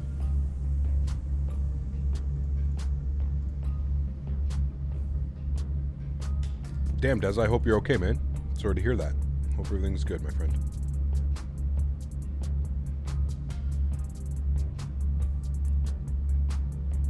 His squawk is back to normal. Interesting. Seems under control from what I can hear. Yeah, seems like it. ECAP advised me to get the Thrustmaster yoke and honeycomb throttle for a good $500 setup. However, I found a 350 honeycomb yoke and throttle combo. What do I do? That's up to you, Matt. That's up to you, man. As far as yokes go, the Thrustmaster yoke, in my opinion, is far superior to the honeycomb yoke. If you're into general aviation flying, it may be good. But if you're flying airliners like myself, you're probably going to want to invest in the TCA Boeing yoke. It's just that good, man. It descended 19,000 feet in 4 minutes. Yeah, I'm wondering if like they had a pressurization warning or something. That seems most likely, like a pressurization warning. I wonder if like the oxygen mask came down or something like that. I'm good, Cap. Had emergency knee surgery for a knee infection. Oh, damn. I'm glad to see you're doing better, man. Shit. Never like to hear that. Have you tried the Honeycomb Tango Foxtrot joystick? No, no one has. It's not available yet.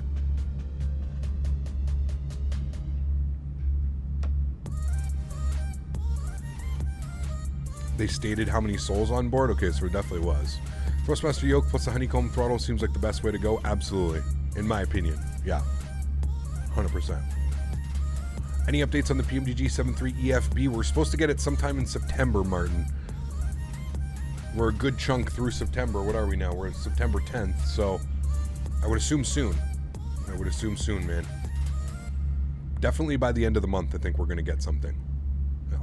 They always say that, by the way. They need to know how many souls are on board. Yeah, anytime there's an emergency declared. Yeah.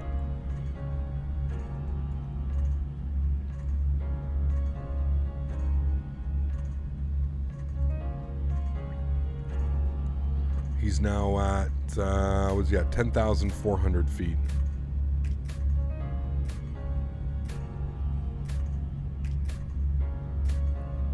I assume they're giving him vectors in for the 2-6 approach.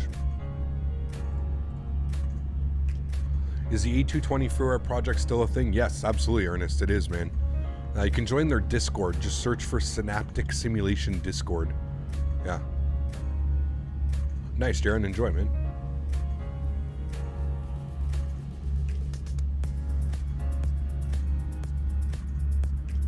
I have not been. I haven't been able to try those yet. They had them at the expo, but I wasn't able to get to try them. They said we would get previews this month. Oh, interesting. Okay. My understanding is that we were getting an early, like a beta version of it or whatever, like a, you know, an early working.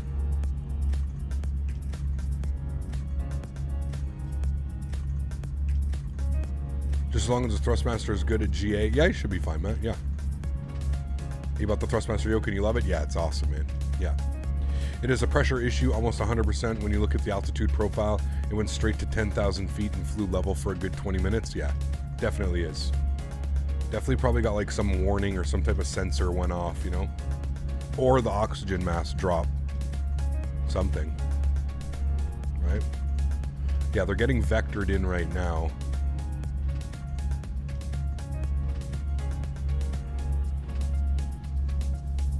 Getting vectored in right now.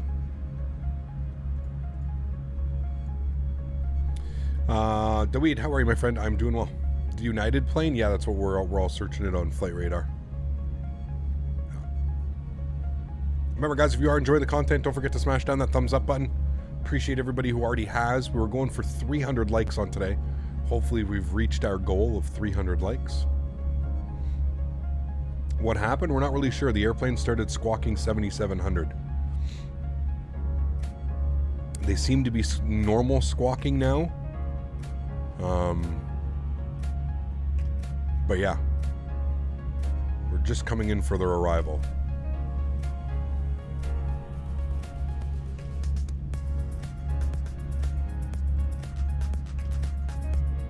Can I show my OBS settings? No, because that would just make a parallel universe if I drag my OBS onto the screen that it's capturing.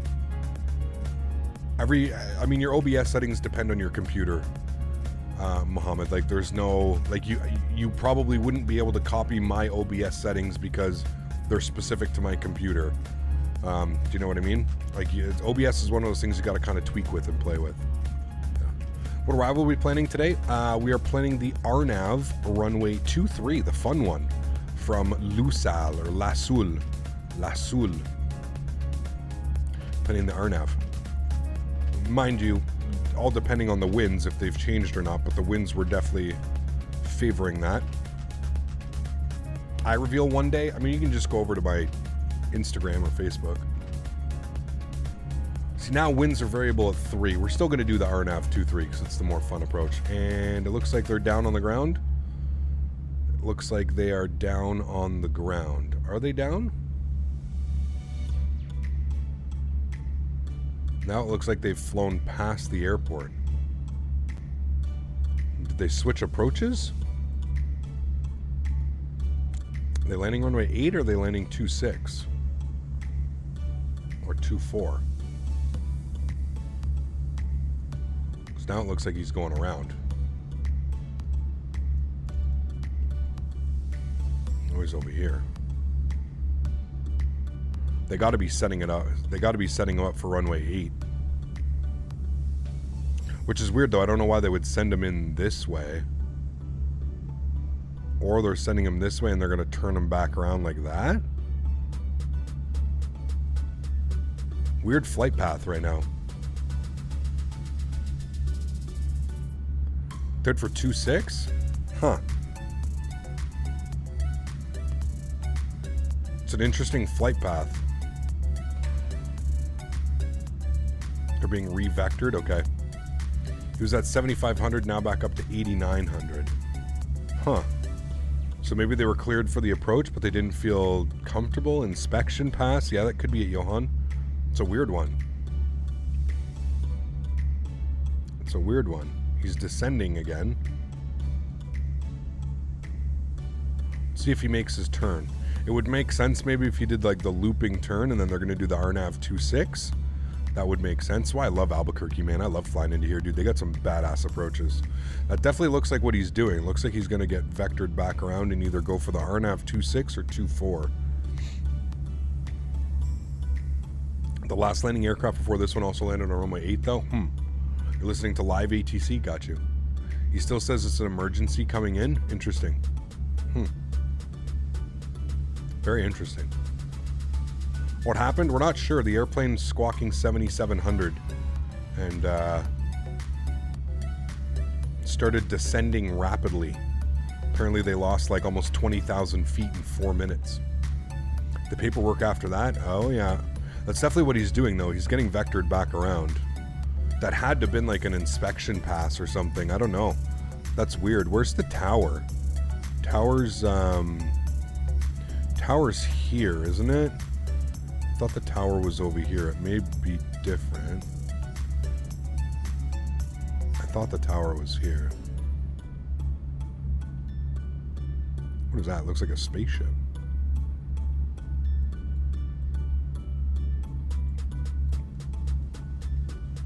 Where is the tower at Albuquerque? I always thought it was right here. Am I wrong?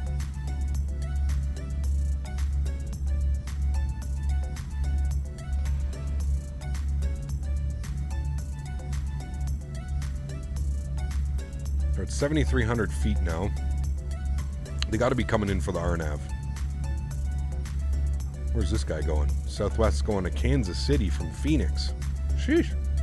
It's a long one.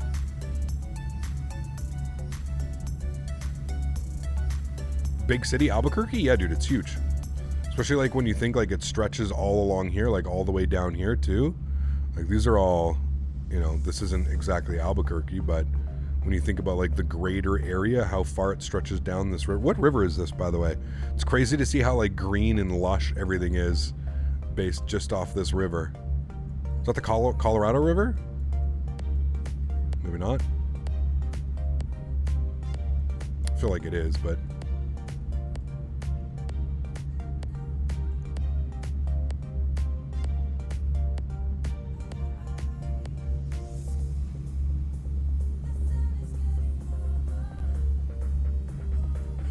tower's just east of the terminal. It's what, like over here?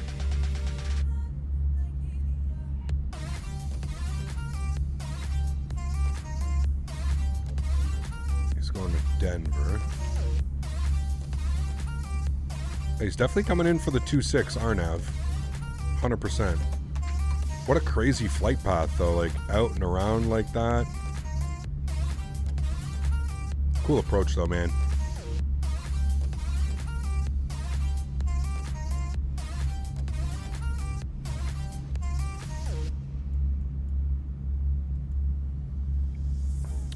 What's he at? 6,200 feet. He's descending 1,400 feet per minute.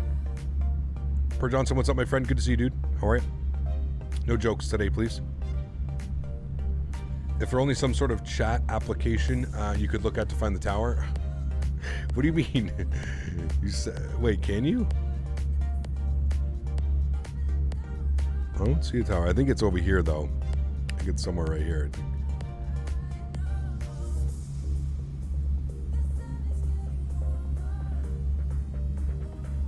What am I eating? I'm eating nothing. What was I eating? Some broccoli and chicken.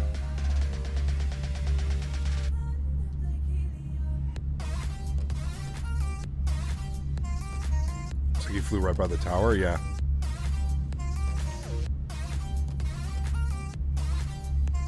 No, yeah, definitely you could see the shadows sometimes from above. I always thought it was over here. I always thought it was like in the middle, right here.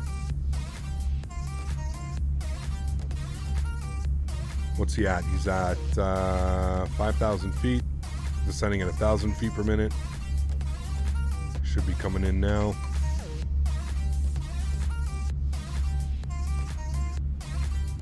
Cool approach.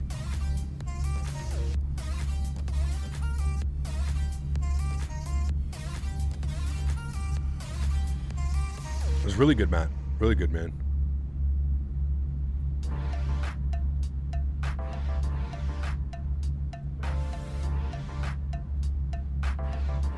Michael, good to see you back as well, man. Thanks for coming to hang out. Depressurization, maybe? We're not sure. Should we rate his landing? Well, in real life, he's probably over the numbers and landed now. This is a little bit delayed, right? So...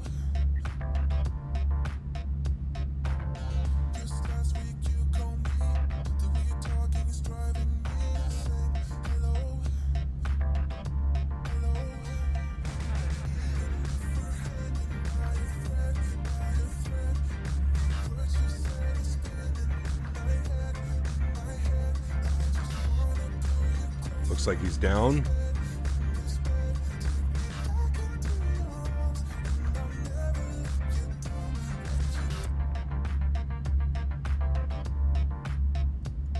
Let's see him exit the runway.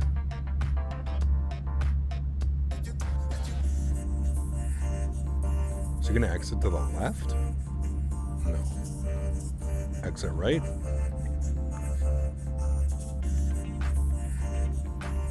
So 0 foot per minute, they're on the ground. Be curious to see if he stops there, if he, no, looks like he's gonna vacate. Be cool to see if like he stops. There he's vacating.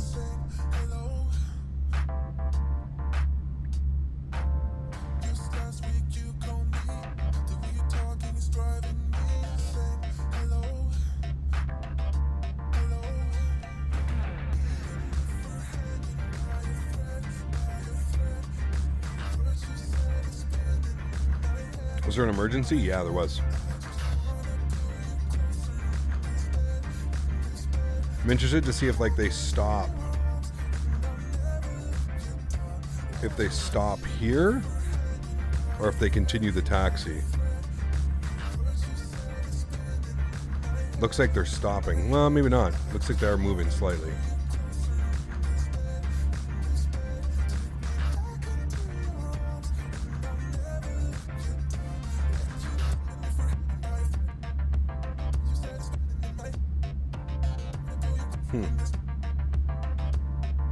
Interesting. Wonder what it was. I'm sure we'll get a report or something about it. When is our top of drop? Top of drop is in, about 200 miles. 161. I lied.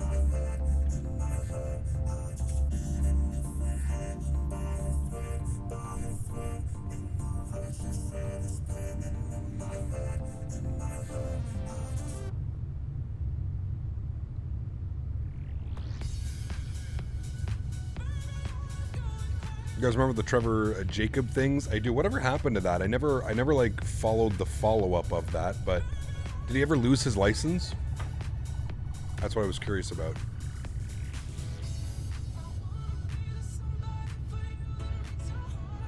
Your game runs so smooth. Thank you, Theodore. Appreciate that, man.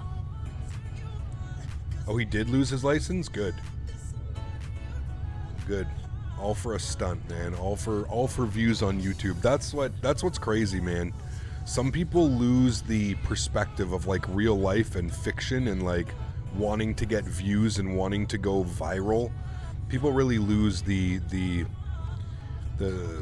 sight of things, you know what I mean? It's crazy, man. It's crazy. Do I like X-Plane 12? Leaves a lot to be desired, Captain Muhammad. I'll leave it at that, man. Thank you, Papa Gosho. Appreciate that, man. Thank you, thank you.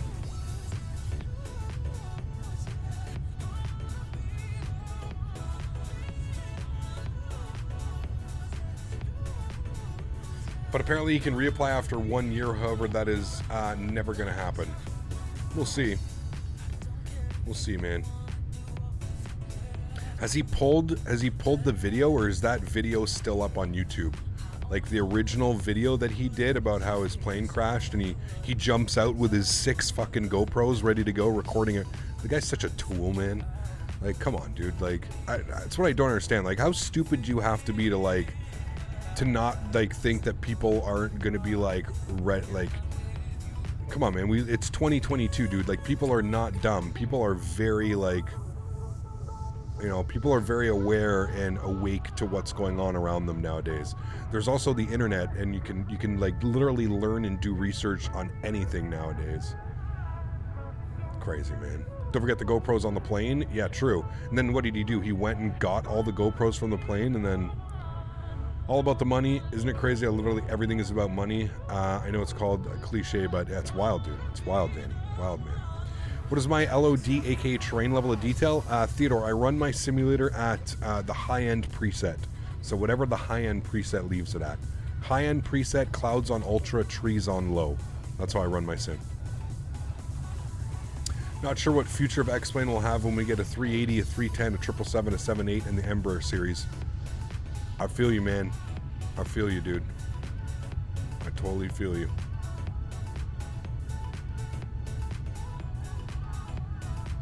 I feel like it's going to be a rough future for X-Plane. Bear with me, guys. We're just going to run to the bathroom. I'll be right back.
All right. Thanks, guys. Sorry about that.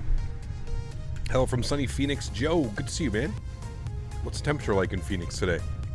What's the weather like here today?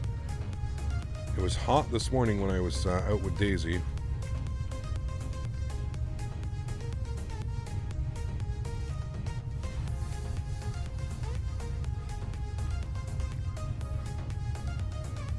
.28 today. What's the humidity at? 55%. Ugh. That's gross. I could deal with 28 degrees, 83, but with that humidity, that's gross.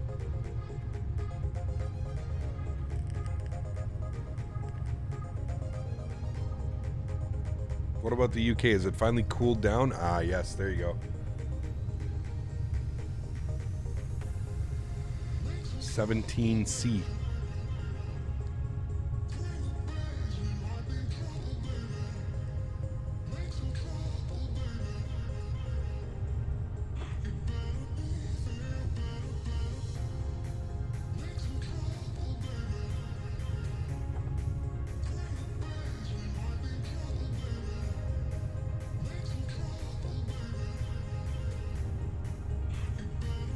Mopar, take care, man. Hopefully, there's no stream tomorrow, Mopar, so hopefully I'll see you on Monday.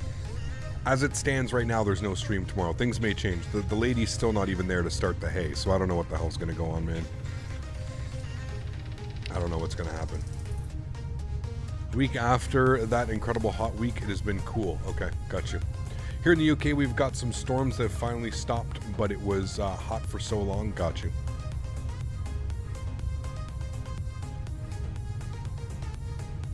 Just checked. Trevor Jacobs' video is still on the channel titled I Crashed My Airplane. 4 months later, he's fighting 2 MMA fighters. What? This guy's special, isn't he? What if the lady doesn't show up? Yeah, I don't know, man. If she doesn't show up today, that means she's going to do it tomorrow. So regardless, there probably won't be a stream tomorrow. If she does show up today, it's going to be well past midnight, I'm sure, till I'm into this. If she doesn't show up today and she shows up tomorrow, then it'll probably be an early morning thing. Harold, how are you, my friend? Good to see you, dude. Welcome aboard. Hope all's well.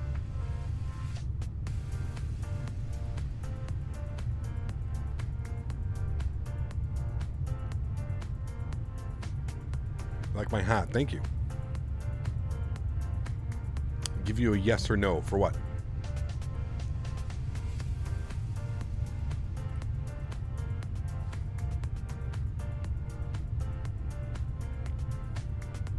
Where are we flying by right now? This is really nice. Where are we? Ah, Tirana. We're over Albania.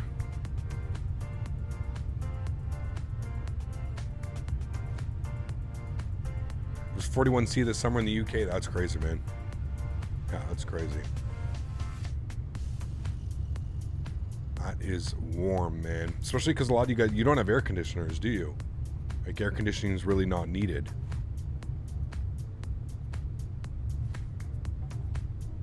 So I can only imagine how hot it must have been. Whew. For the Fenix, I have the fly-by-wire, but the Fenix is much better. I would agree, yeah. I mean, it's a pay-wire airplane, right? Yeah. Does you look so realistic and beautiful? It is, Corrales. Yeah, it's gorgeous, man.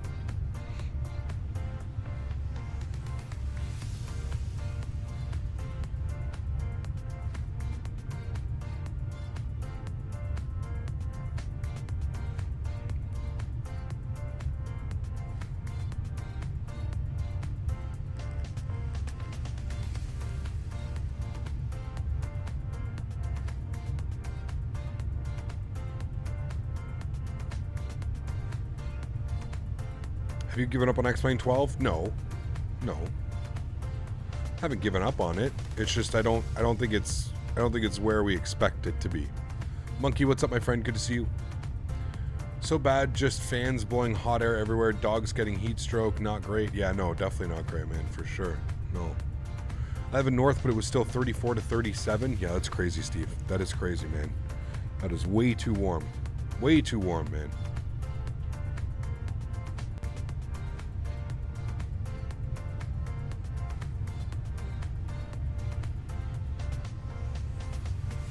Guy jumps out of an airplane with 6 GoPros and proceeds to post everywhere. Same guy that suspended my license.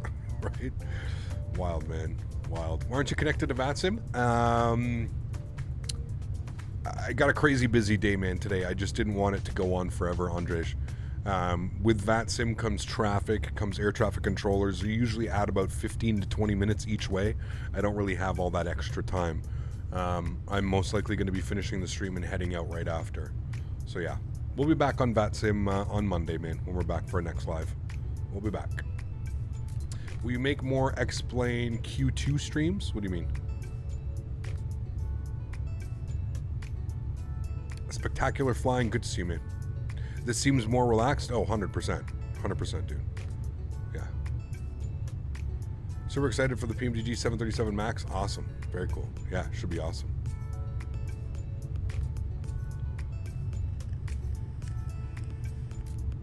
Yes, we'll do more X-Plane 12 streams, but we need a couple updates to come out. No point flying that simulator right now. There's just no point. We've gotten so far advanced with Microsoft Flight Simulator that there's really no point to fly X-Plane 12, in my opinion. If you wanted to fly X-Plane, just go with X-Plane 11 until X-Plane 12 gets some of its major things sorted out. Because as it stands, it's not the best option out there, that's for sure. I'd much rather fly 11 than 12, to be honest with you. Top of dropping 80 miles, 82 miles, chat. Let's go and grab the weather here. Let's start looking at some of the things up here. Go to my flight. We go to weather. Go to arrival. It's going to grab the weather. We'll just refresh it just in case. We've got Kavik conditions, 23 degrees, 1013, and winds are variable at 2. So we really could do any arrival, but I think we all know we want to do the RNAV 2-3. I think it's going to be awesome. I think it should look good. Speaking of that, I want to just make sure that our plan looks good. Go to flight plan, and we're going to scroll through this. Oh boy, that is one...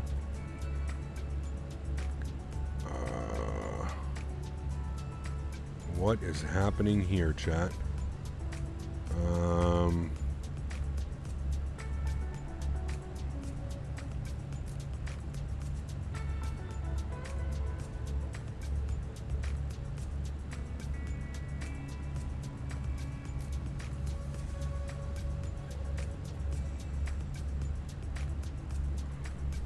Okay, this is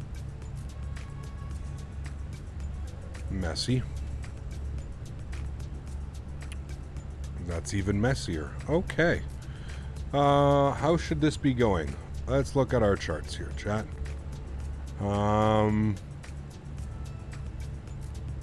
Probably because we're on the wrong arrival, if I had to take a guess.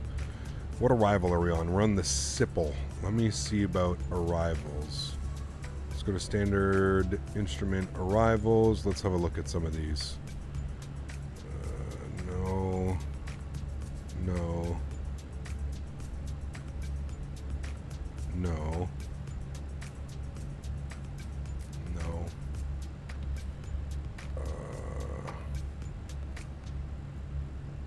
No. Nope. Nope. Nope. We're on this one, which shouldn't be like crazy bad. Where are we coming in from? Where do we have SIPL in here? Where are we doing? What have we got? Okay, so we do have SIPL. So from SIPL, let's take that direct to SP607, and then from there, SIPL to SP, what is it? 607. What the hell is it getting these numbers? SIPL to SP607. I don't see any of that. Okay, let's go like this.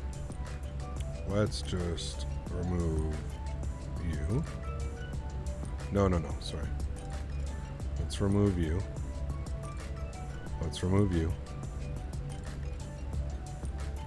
Let's remove you. Let's remove you. Let's remove you. Let's remove you.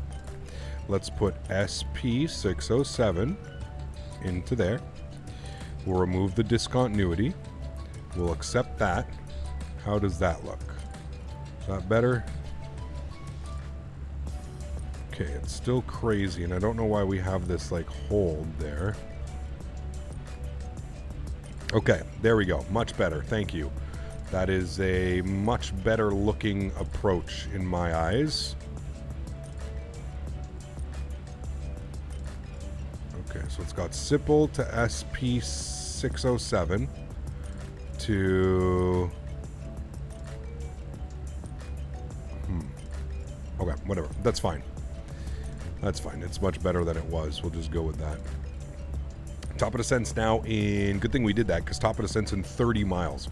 So let's plug in some information. So again, Kavik conditions, 23 degrees. We'll go to performance tab. 23 degrees. We'll just put winds 230 at 2. Because they are variable, we'll just put it there. 10,000 feet is our transition, and 1013. 1013. We'll check up our minimums as well for the RNAV. 2, 3. So minimums are 2,000. So it is very much a visual approach. 2000. We'll throw that in there. Okay. Now, looking back at my flight plan, I'm just going to make sure that we've got all these waypoints in here. So it should be coming back over here. So it should be over to Sipple. We should go to SP607. That's good. And then it should be to La Soule. I don't know where that one went. So I'm going to re-put that in here. La Soule. I'm going to put you there. Oops, wrong one. La Soule. Okay, and we'll put that here.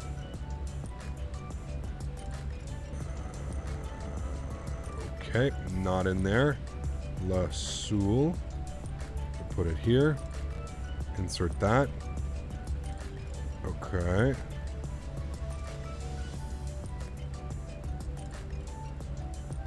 What in the front door is going on here, chat? I don't even know what's going on anymore.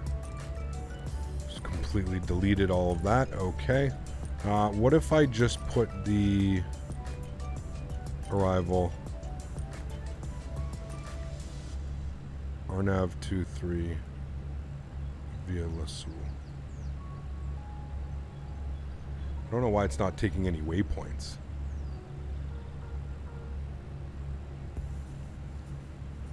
Like, why is it La Soule?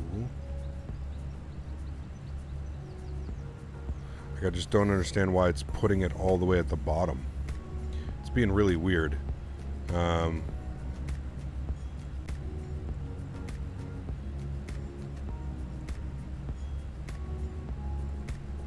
I thought there was a way, like, is there a way to edit this? Like, how do I take this off? Like, how do I take this? Like, is there not another way for, like what, I have to do this? Like, that doesn't seem right, that I have to completely change the arrival.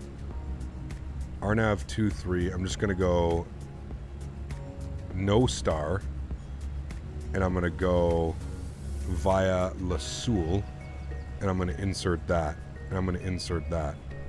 Wants me to take heading. It's fine. Then I'll insert that. Okay. I don't know why it's trying to do this hold. We don't want this. So execute that. At least that's the proper waypoints now. It should be. Yes. Okay. So now go back on nav track. And shouldn't have this crazy. We still do. Like, why is it? Like, what is this, dude? It's doing like this.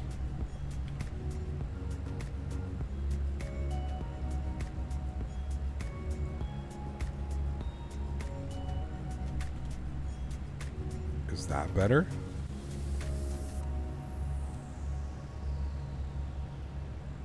Okay, so what are we direct to now? We gotta go direct La Soule and insert that. There we go. My goodness. Okay, now let's start our descent. Good. Good. Top of descent's here. Less than 5 miles. We'll start the descent now. Now it should be good. I don't know why that got so discombobulated there. Probably because I had the wrong star. But that's the arrival. That's what we want. And you can see this part here is a visual.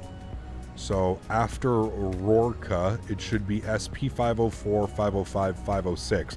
I don't know if it's going to do that. See SP. So Rorca, I'm going to put in. We'll see if it does it. SP. What was it? 505. SP 504, 505, 506. So 504. Will you get put in? It's going to be that one. Execute.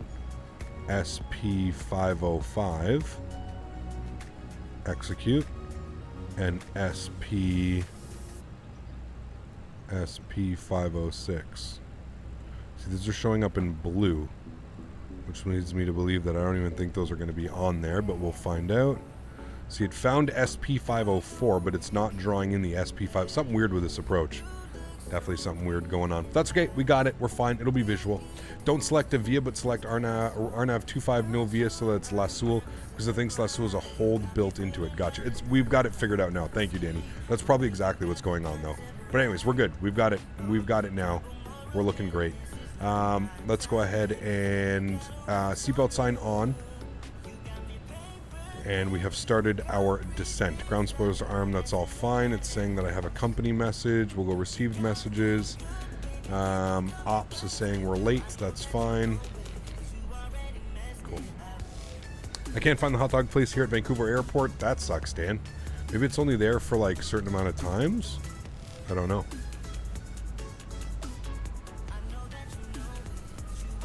Alright, cool. We're looking good. We've started our descent, and we're going to be doing a cool-ass arrival. So that makes me happy. We're good. Yeah, Japa Dog, Kevin. Where is it, man? Tell him where it is. Dan squawking 7700. Trying to find the hot dog place. That's exactly what he's looking for, Kevin.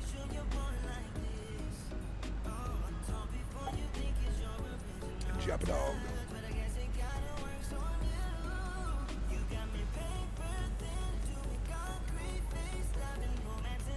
Wait a minute.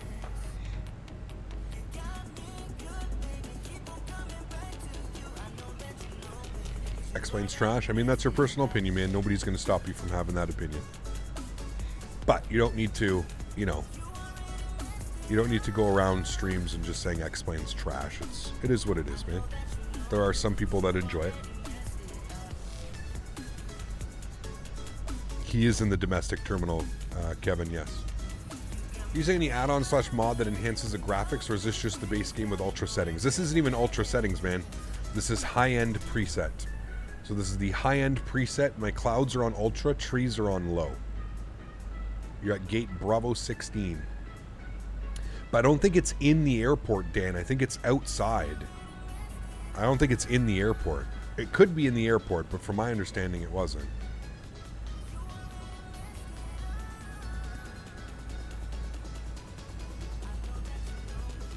Nope, you just buy this, Matt. It's a great price, dude. It's in the food court before security. Uh-oh, Dan. You messed up, Dan. Before security. Real flight to Athens is 3 hours late. Oof, that's not good. Do I have a 737-600? No, I have the 700-800. Yeah. Where's the hot dog stand at Castrop? I have no clue. No clue.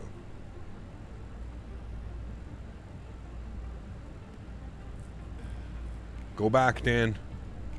Pointing the facts, can't compare to Microsoft Flight Simulator, doesn't make it trash, I over-exaggerated. But I'm excited for my own opinion, as you said, but the Fenix and PMDG and the 380 will just make it useless. I'm with you, man. Listen, dude, I'm not, you know, I'm pretty sure I know what the simming future will hold for me, but we'll see, man. We'll see, dude. I'm not throwing in the towel with X-Plane quite yet, but I am also one of those people that I just don't see how, unless you're catering to only real-world pilots, which there's not, you know, there's more real-world pilots now in today's day and age in like streaming and gaming, but I still feel they only take a very, very small percentage, man. A lot of the people that are into this hobby, this flight simulator hobby, aren't real pilots, and you know, or they're people that may have like a PPL or something, but they don't hold any like commercial rating or something. I think 90 to 95% is just regular users like myself that, you know, have to make a choice, and I think we're all seeing what the choice is, you know. Hey Cap, just watched yesterday's stream and I hope everything is better. It is, Matt. Thank you. Appreciate that.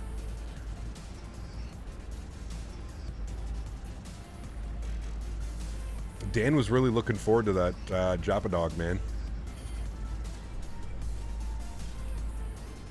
100% Ernest, 100%, man. It's because the 9 Alpha Charlie Tango Kilo that you are flying right now has been grounded all morning for tech problems. So an Airbus 319 took the flight for him. Morning flight to CPH is 8 hours late. Jeez, that sucks, man. Hopefully they get it up and running. They messed up X-Plane with the anti-aliasing. Well, to be honest with you, X-Plane's anti-aliasing has been pretty bad for a long time, man. It's not like they ruined it in X-Plane 12. I think it's just, like myself, I think a lot of people expected bigger and better changes, which is obviously what we're not seeing.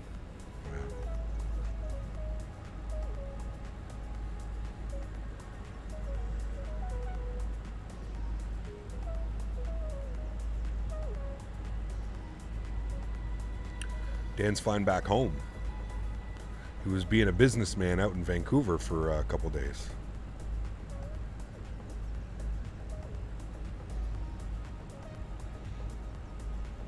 Now it's going well. Doing a charter, something like that. Swedish town, you know. Got you. Okay.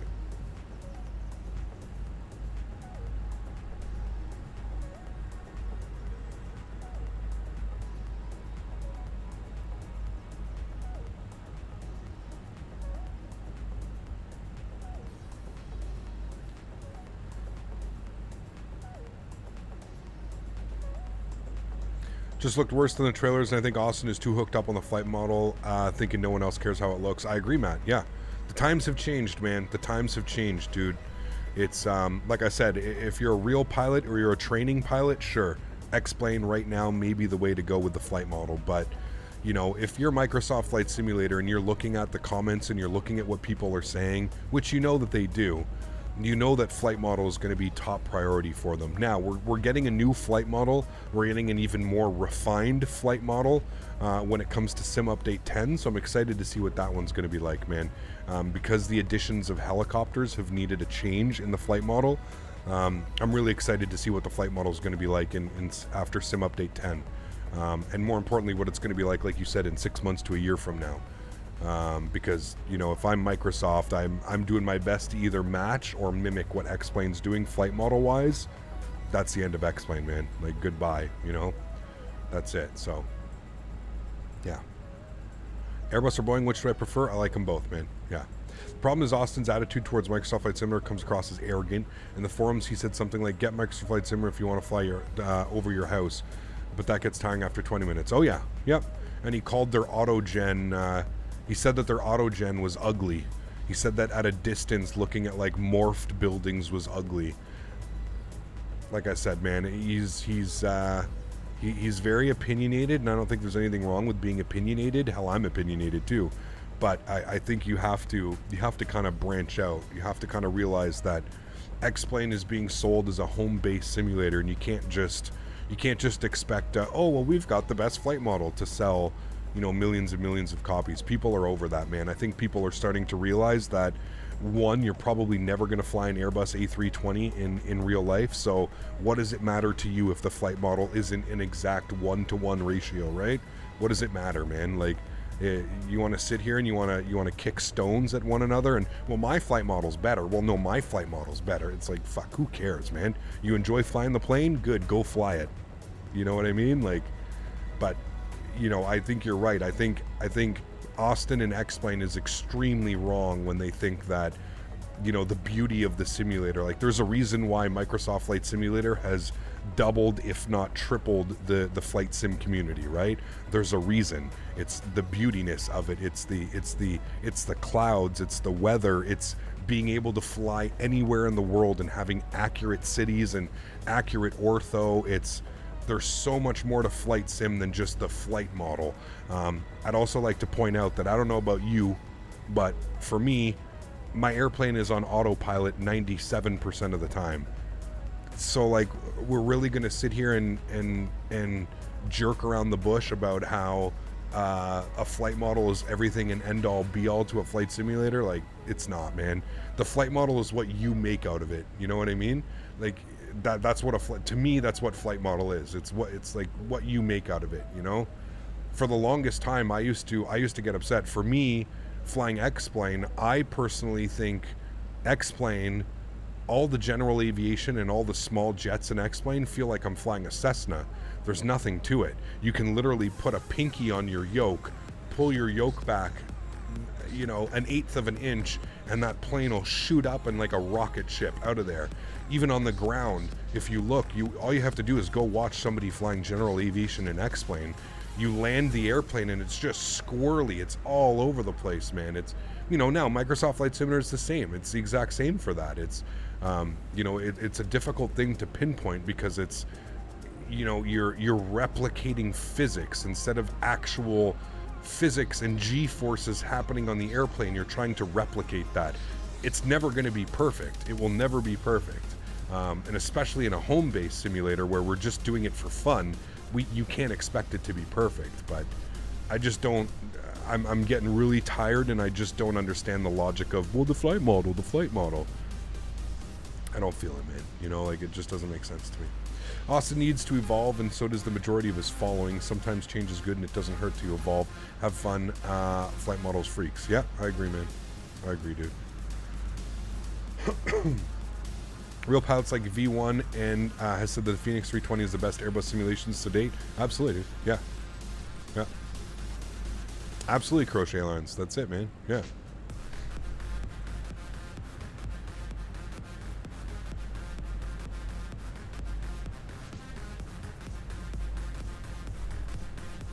I've asked some 320 type rated pilots, and they say that the LNAV, VNAV aren't really accurate, and that the fuel flow of the Fenix is off, so they still need to grow, but it's cool. Yeah, it is. It is. Like I said, dude, every simulator, every airplane does have issues, right? Again, like, to me, that's, you know, if you're sitting there and you're calculating your fuel burn of the A320, then maybe you need to go spend hundreds and hundreds of dollars and have your own professional simulator at home, because, like, for me, like, I'm not concerned about the fuel burn being slightly off. Like, you know, I don't know, man. Those are things that, again, like, to me, as an average, everyday, casual simmer, I'm not concerned if the fuel burn rate is dead on or anything like that. You know, like, that's not... I said this before and I'll say it again, the flight model will also vary based on the peripherals that you use. It won't be the same flight model for everyone. Heck, even FPS can change the flight model. Absolutely, dude. Absolutely, man. 100% agree. Microsoft Flight Simulator is a cheap way to see places I would never be able to see IRL. X-Plane does not give you the same... Yeah, it doesn't give me this... Pardon me. It doesn't give you the same feeling at all, man. No, I agree. I agree. The only reason, and I said this in my streams, the only reason I was able to fly X-Plane 12 this week was because I was able to bring my ortho over. If I was not able to bring my ortho over, I couldn't imagine flying into Innsbruck or, like, getting excited about it, or flying into Frankfurt and stuff like that. Like, it's just not... If I can't bring my scenery and I can't bring my ortho over, you know... So that's the only thing that, in my opinion, was saving X-Plane this week, and that's what made it somewhat decent for me, you know. Do you wish to become a pilot one day? No. I'd like to maybe go get, like, my PPL or something like that. Go get a private pilot's license or something. That I think would be interesting. That would be kind of cool. As far as, like, flying commercially or flying for money or anything like that, no. I'm not really interested in that, man. I would be interested in getting a PPL someday, though. I think that would be fun. I'd have fun doing that. That approach in Innsbruck yesterday was beautiful. It was, yeah. Absolutely gorgeous, man. We nailed it, too, dude. I'm really happy with how that got a little bit high up over the numbers, but I feel like we absolutely nailed that approach. You're the best flight sim channel to exist ever. I wouldn't go that far, Per, but thank you for the kind words, man. I appreciate you, dude. There's a lot of great content creators out there, man. A lot of great ones. Do you think I should buy the Fenix 320? That's completely up to you, man. It's one of the best airplanes available. If you've got Microsoft Flight Simulator and you're looking to jump into, like, commercial flying, it's one of the best airplanes available, bar none. Yeah. You're like a Canadian Cat Strader? I miss Cat Strader, man. I used to watch his videos all the time, dude. I hope he's doing well. Look at this approach right here, like, off the mountain range. Look at that. You're literally coming off a cliff. What airport is that? That's crazy. That's got to be some, like, crazy general aviation airport. That's one thing that bugs me, too. You shouldn't be able to see lead-in lights like that. Like, that's not accurate. During the day, you shouldn't be able to see lights like that. I hope they do fix that. I think Bearded Yeti has made a couple comments about that. Check out Sim VR Guy video on the flight model comparison. He was quite surprised how close and in some ways better the flight model was. Just found it interesting. It's a 5-minute watch. Yeah, we could definitely take a look, man. Yeah. I mean, Microsoft Flight Simulator is doing, like, you know, a crazy amount more of like, actual, like, looking at the flight model. X-Plane is based off blade element theory, which is good, but it's also just an estimation. You know what I mean? I think Microsoft is using, like, real data up against the wings and stuff like that, which is cool. Fly with Rookie dropping another 10 bomb. Huge no floaties to you, my man. Thank you so much, dude, for 20 bombs today. I appreciate you as always, man. Thank you, thank you, thank you. Do you think you'll ditch X-Plane 12 if it doesn't improve graphics-wise? No, I think X-Plane will always kind of hold a place in my heart, but I just don't, you know, whereas when Microsoft Flight Simulator came out, I used to use both simulators pretty evenly. And I think if you've been watching my channel and if you know me as a person, you know that I've been much more involved in the Microsoft Flight Simulator side of things over the last, probably say about 6 months or so. I've kind of made that transition. I feel like this is the sim of the future, and I feel like this is the sim that I want to invest money and time into Right now, I'm having a lot of issues convincing myself to invest in X-Plane, whether it be buying scenery, upgrading airplanes, upgrading scenery, etc. You know, and it's starting to show. It's really starting to show as well. I don't know if you've noticed, but prices. When's the last time you went to go look at the price of an X-Plane airport? You know, they're 30 USD, man. They're double, if not in some cases triple the price of scenery in Microsoft Flight Simulator. So I'm finding it difficult right now to convince myself to spend money on that simulator and really give it a good go. But that's me. That's a personal opinion. I'm not, you know, I'm not saying that you have to follow suit if that's not what you're interested in. It would be cool if they gave us waypoints. They don't give us waypoints, but we know that we can take it down to 2,000 feet. So we might as well take it down to 2,000 feet. We do have some speed restrictions coming up here. Where are those speed restrictions? I just saw that. So we need to be at 210 knots for SP 509. It is drawing these in. So we do have SP 509 right here. I do see some speed reductions, so we'll see how that goes. And I do see a hold at 3,000. So we'll see how that goes. Flight Factor 320 upgrade for full price? No, it's $20. But I don't know about you, man. Like, it's just not worth it. Like, it's just not worth it. Like, if you've already bought that airplane, you already know that it's really not the best simulated A320. Not only that, the performance, pardon me, the performance is absolutely atrocious on that.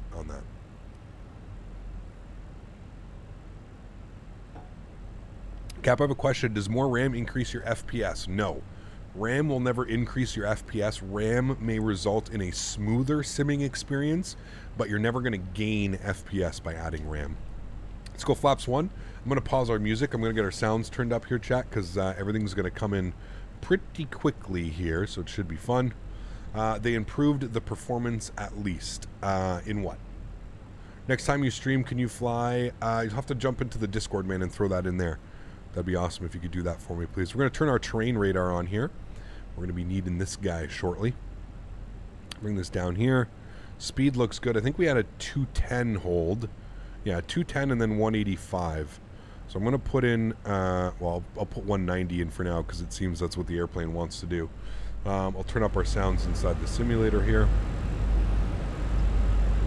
You can't stand Flight Factor anymore. They think the community is a joke with their stupid upgrade costs and their 777 V2 teasers. The problem with Flight Factor is they tease things so early. Like, Kevin, how long has it been now? We've got to be going on 9, 10, 11 months, right? Since they started teasing that. Nobody cares, man. By the time they end up teasing it so early that by the time they release it, nobody gives a shit.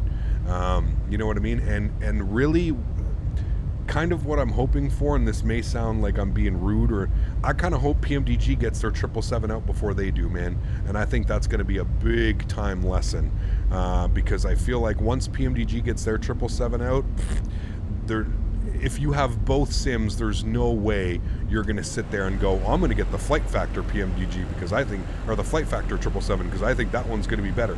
Nobody would ever say that, you know what I mean? What increases your FPS? Yeah, CPU and GPU, number one. Those are the two biggest components if you're looking to upgrade as far as performance goes. Any reason you're not on VATSIM? Phil, I got to head out right after this, man. I knew it was going to be a long stream. I knew we were going to be pushing 4 hours. I just didn't want to add like the 20 minutes on each end to deal with ATC and stuff like that. Yeah. I agree, Kevin. I agree, man. Have you watched XP72 streams on X-Plane 12 in the aircraft? What are your thoughts? I haven't, no. I flew X-Plane 12 all this week, Starsep, so I've got a pretty good opinion on what I think about the airplanes, and yeah, I haven't been able to watch any of the XP streams, unfortunately. I quickly saw him flying the Flight Factor A320, and it was not up to his standards. I don't think he was very happy with how things were going. 185 knots, we basically want to be configured. The airport is right down there, chat. There's the airport right there, so we're going to be coming in. This is kind of, I'm just going to make sure my track IR is looking good and we're dead set on. We're going to need track IR here in a second. This is a visual approach. Seem to remember someone insisted 128 gigs of RAM was essential for a good sim experience. Oh yeah. Oh, what can you say about that person? Gear down, flaps 2. And again, pulling up our charts, we need to have 170 knots now. That is our max speed, so we'll put in 170.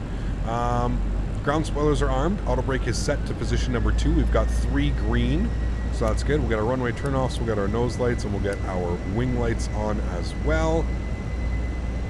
Oh, is it drawing in those waypoints now? Oh, look at that. It is drawing in those waypoints. That's so weird, dude. Okay, well, it's drawn in the waypoints.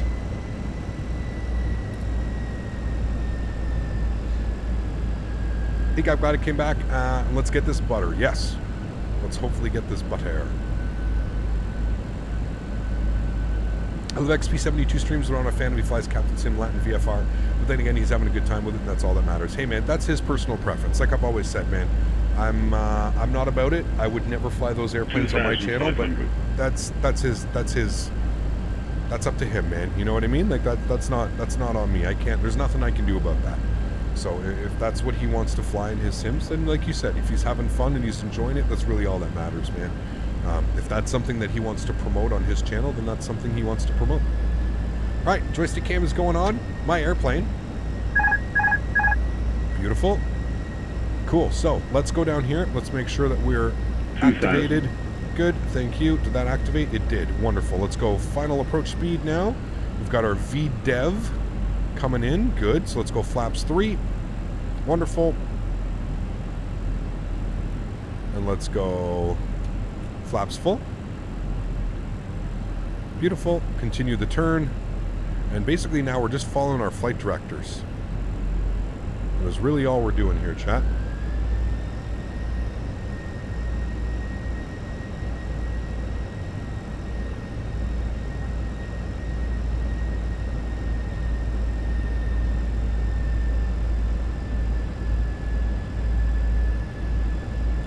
I think we're avoiding downtown, which is over here. I think this is probably the city center.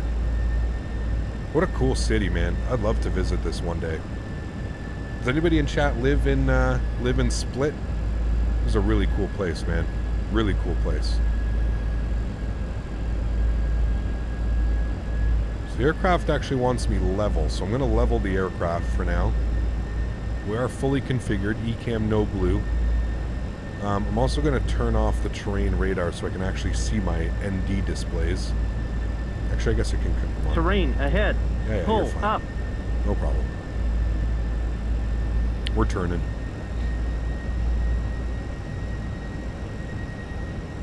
Alright, like I said, this is where we're going to want our track air because we're going to have to see the... Have we ever flown this approach, chat? I feel like we have, but I feel like we haven't. I don't know, have we? Is this something we've done on X-Plane before? I feel like we've flown this approach on X-Plane before, but I don't know.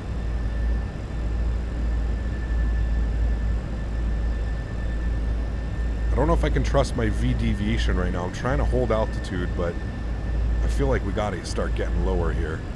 We've done it once? Okay, that makes sense. Okay, I'm gonna keep descending. We definitely need to be descending here. I don't know what's going on with the V deviation. I think it's smoking some of that medicine and electric lettuce. Oh yeah, we definitely need to be down. Okay. Chill out. Flight directors are coming out. Stop paying attention to those. Yeah, this got us on 4 white. But it's good. It's fine. We'll take it in. We'll get back on track. 1,000 feet checked. A little bit high up on the approach, but that's okay. What a cool approach, man. Sheesh. It's badass. A little bit high, but that's fine. We'll get ourselves down and back on profile. No problemo, chat. 500. I shouldn't have been paying attention to the V deviation. Should have probably been doing my own thing. But that's okay. Nothing wrong with that. We're getting ourselves back on track. Looking all good. Lined up nicely. Beautiful turn in. 200.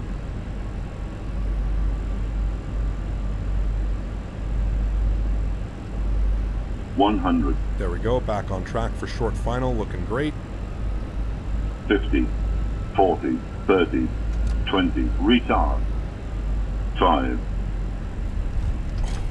Reversers nose down gently. Decelerating. Oh my goodness, that was so good, chat. Great landings today, guys. Just great. 60 knots, reverser stowed. Ladies and gentlemen, welcome to Split. Oof. And we're vacating here to the left. Yowza. That was a good one. I don't think we bounced. I think we just like kind of came up on the struts a little bit. You know how Microsoft likes to do that. I think like does like a little, you know, like where you come down on the strut. I don't think it was a bounce. I wasn't recording. It could have been a bounce. I don't know, chat. It didn't feel like a bounce. Kind of felt like we touched down and we kind of just came up because of the way that if you look at the way that the runway kind of does like a little thing there. All right, welcome, friends. Let's get GSX going here.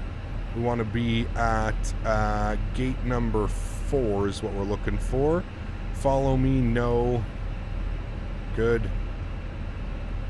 All right, let's spool up the APU.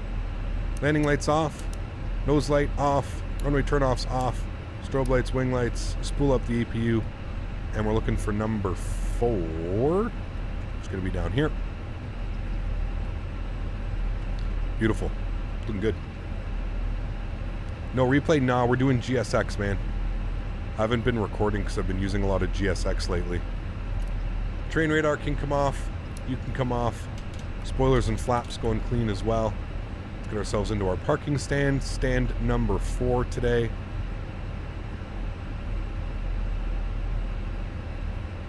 Watch the VOD when I mean, watching the VOD's not going to do much. Like I said, if we bounced, we bounced. I'm not too concerned about that, but I don't think it was. I think it was one of those where we kind of came down and then up on the strut. But who knows, man? It's regardless, it's okay. I'm not going to get my panties in a bunch either way. Like some of chat, apparently.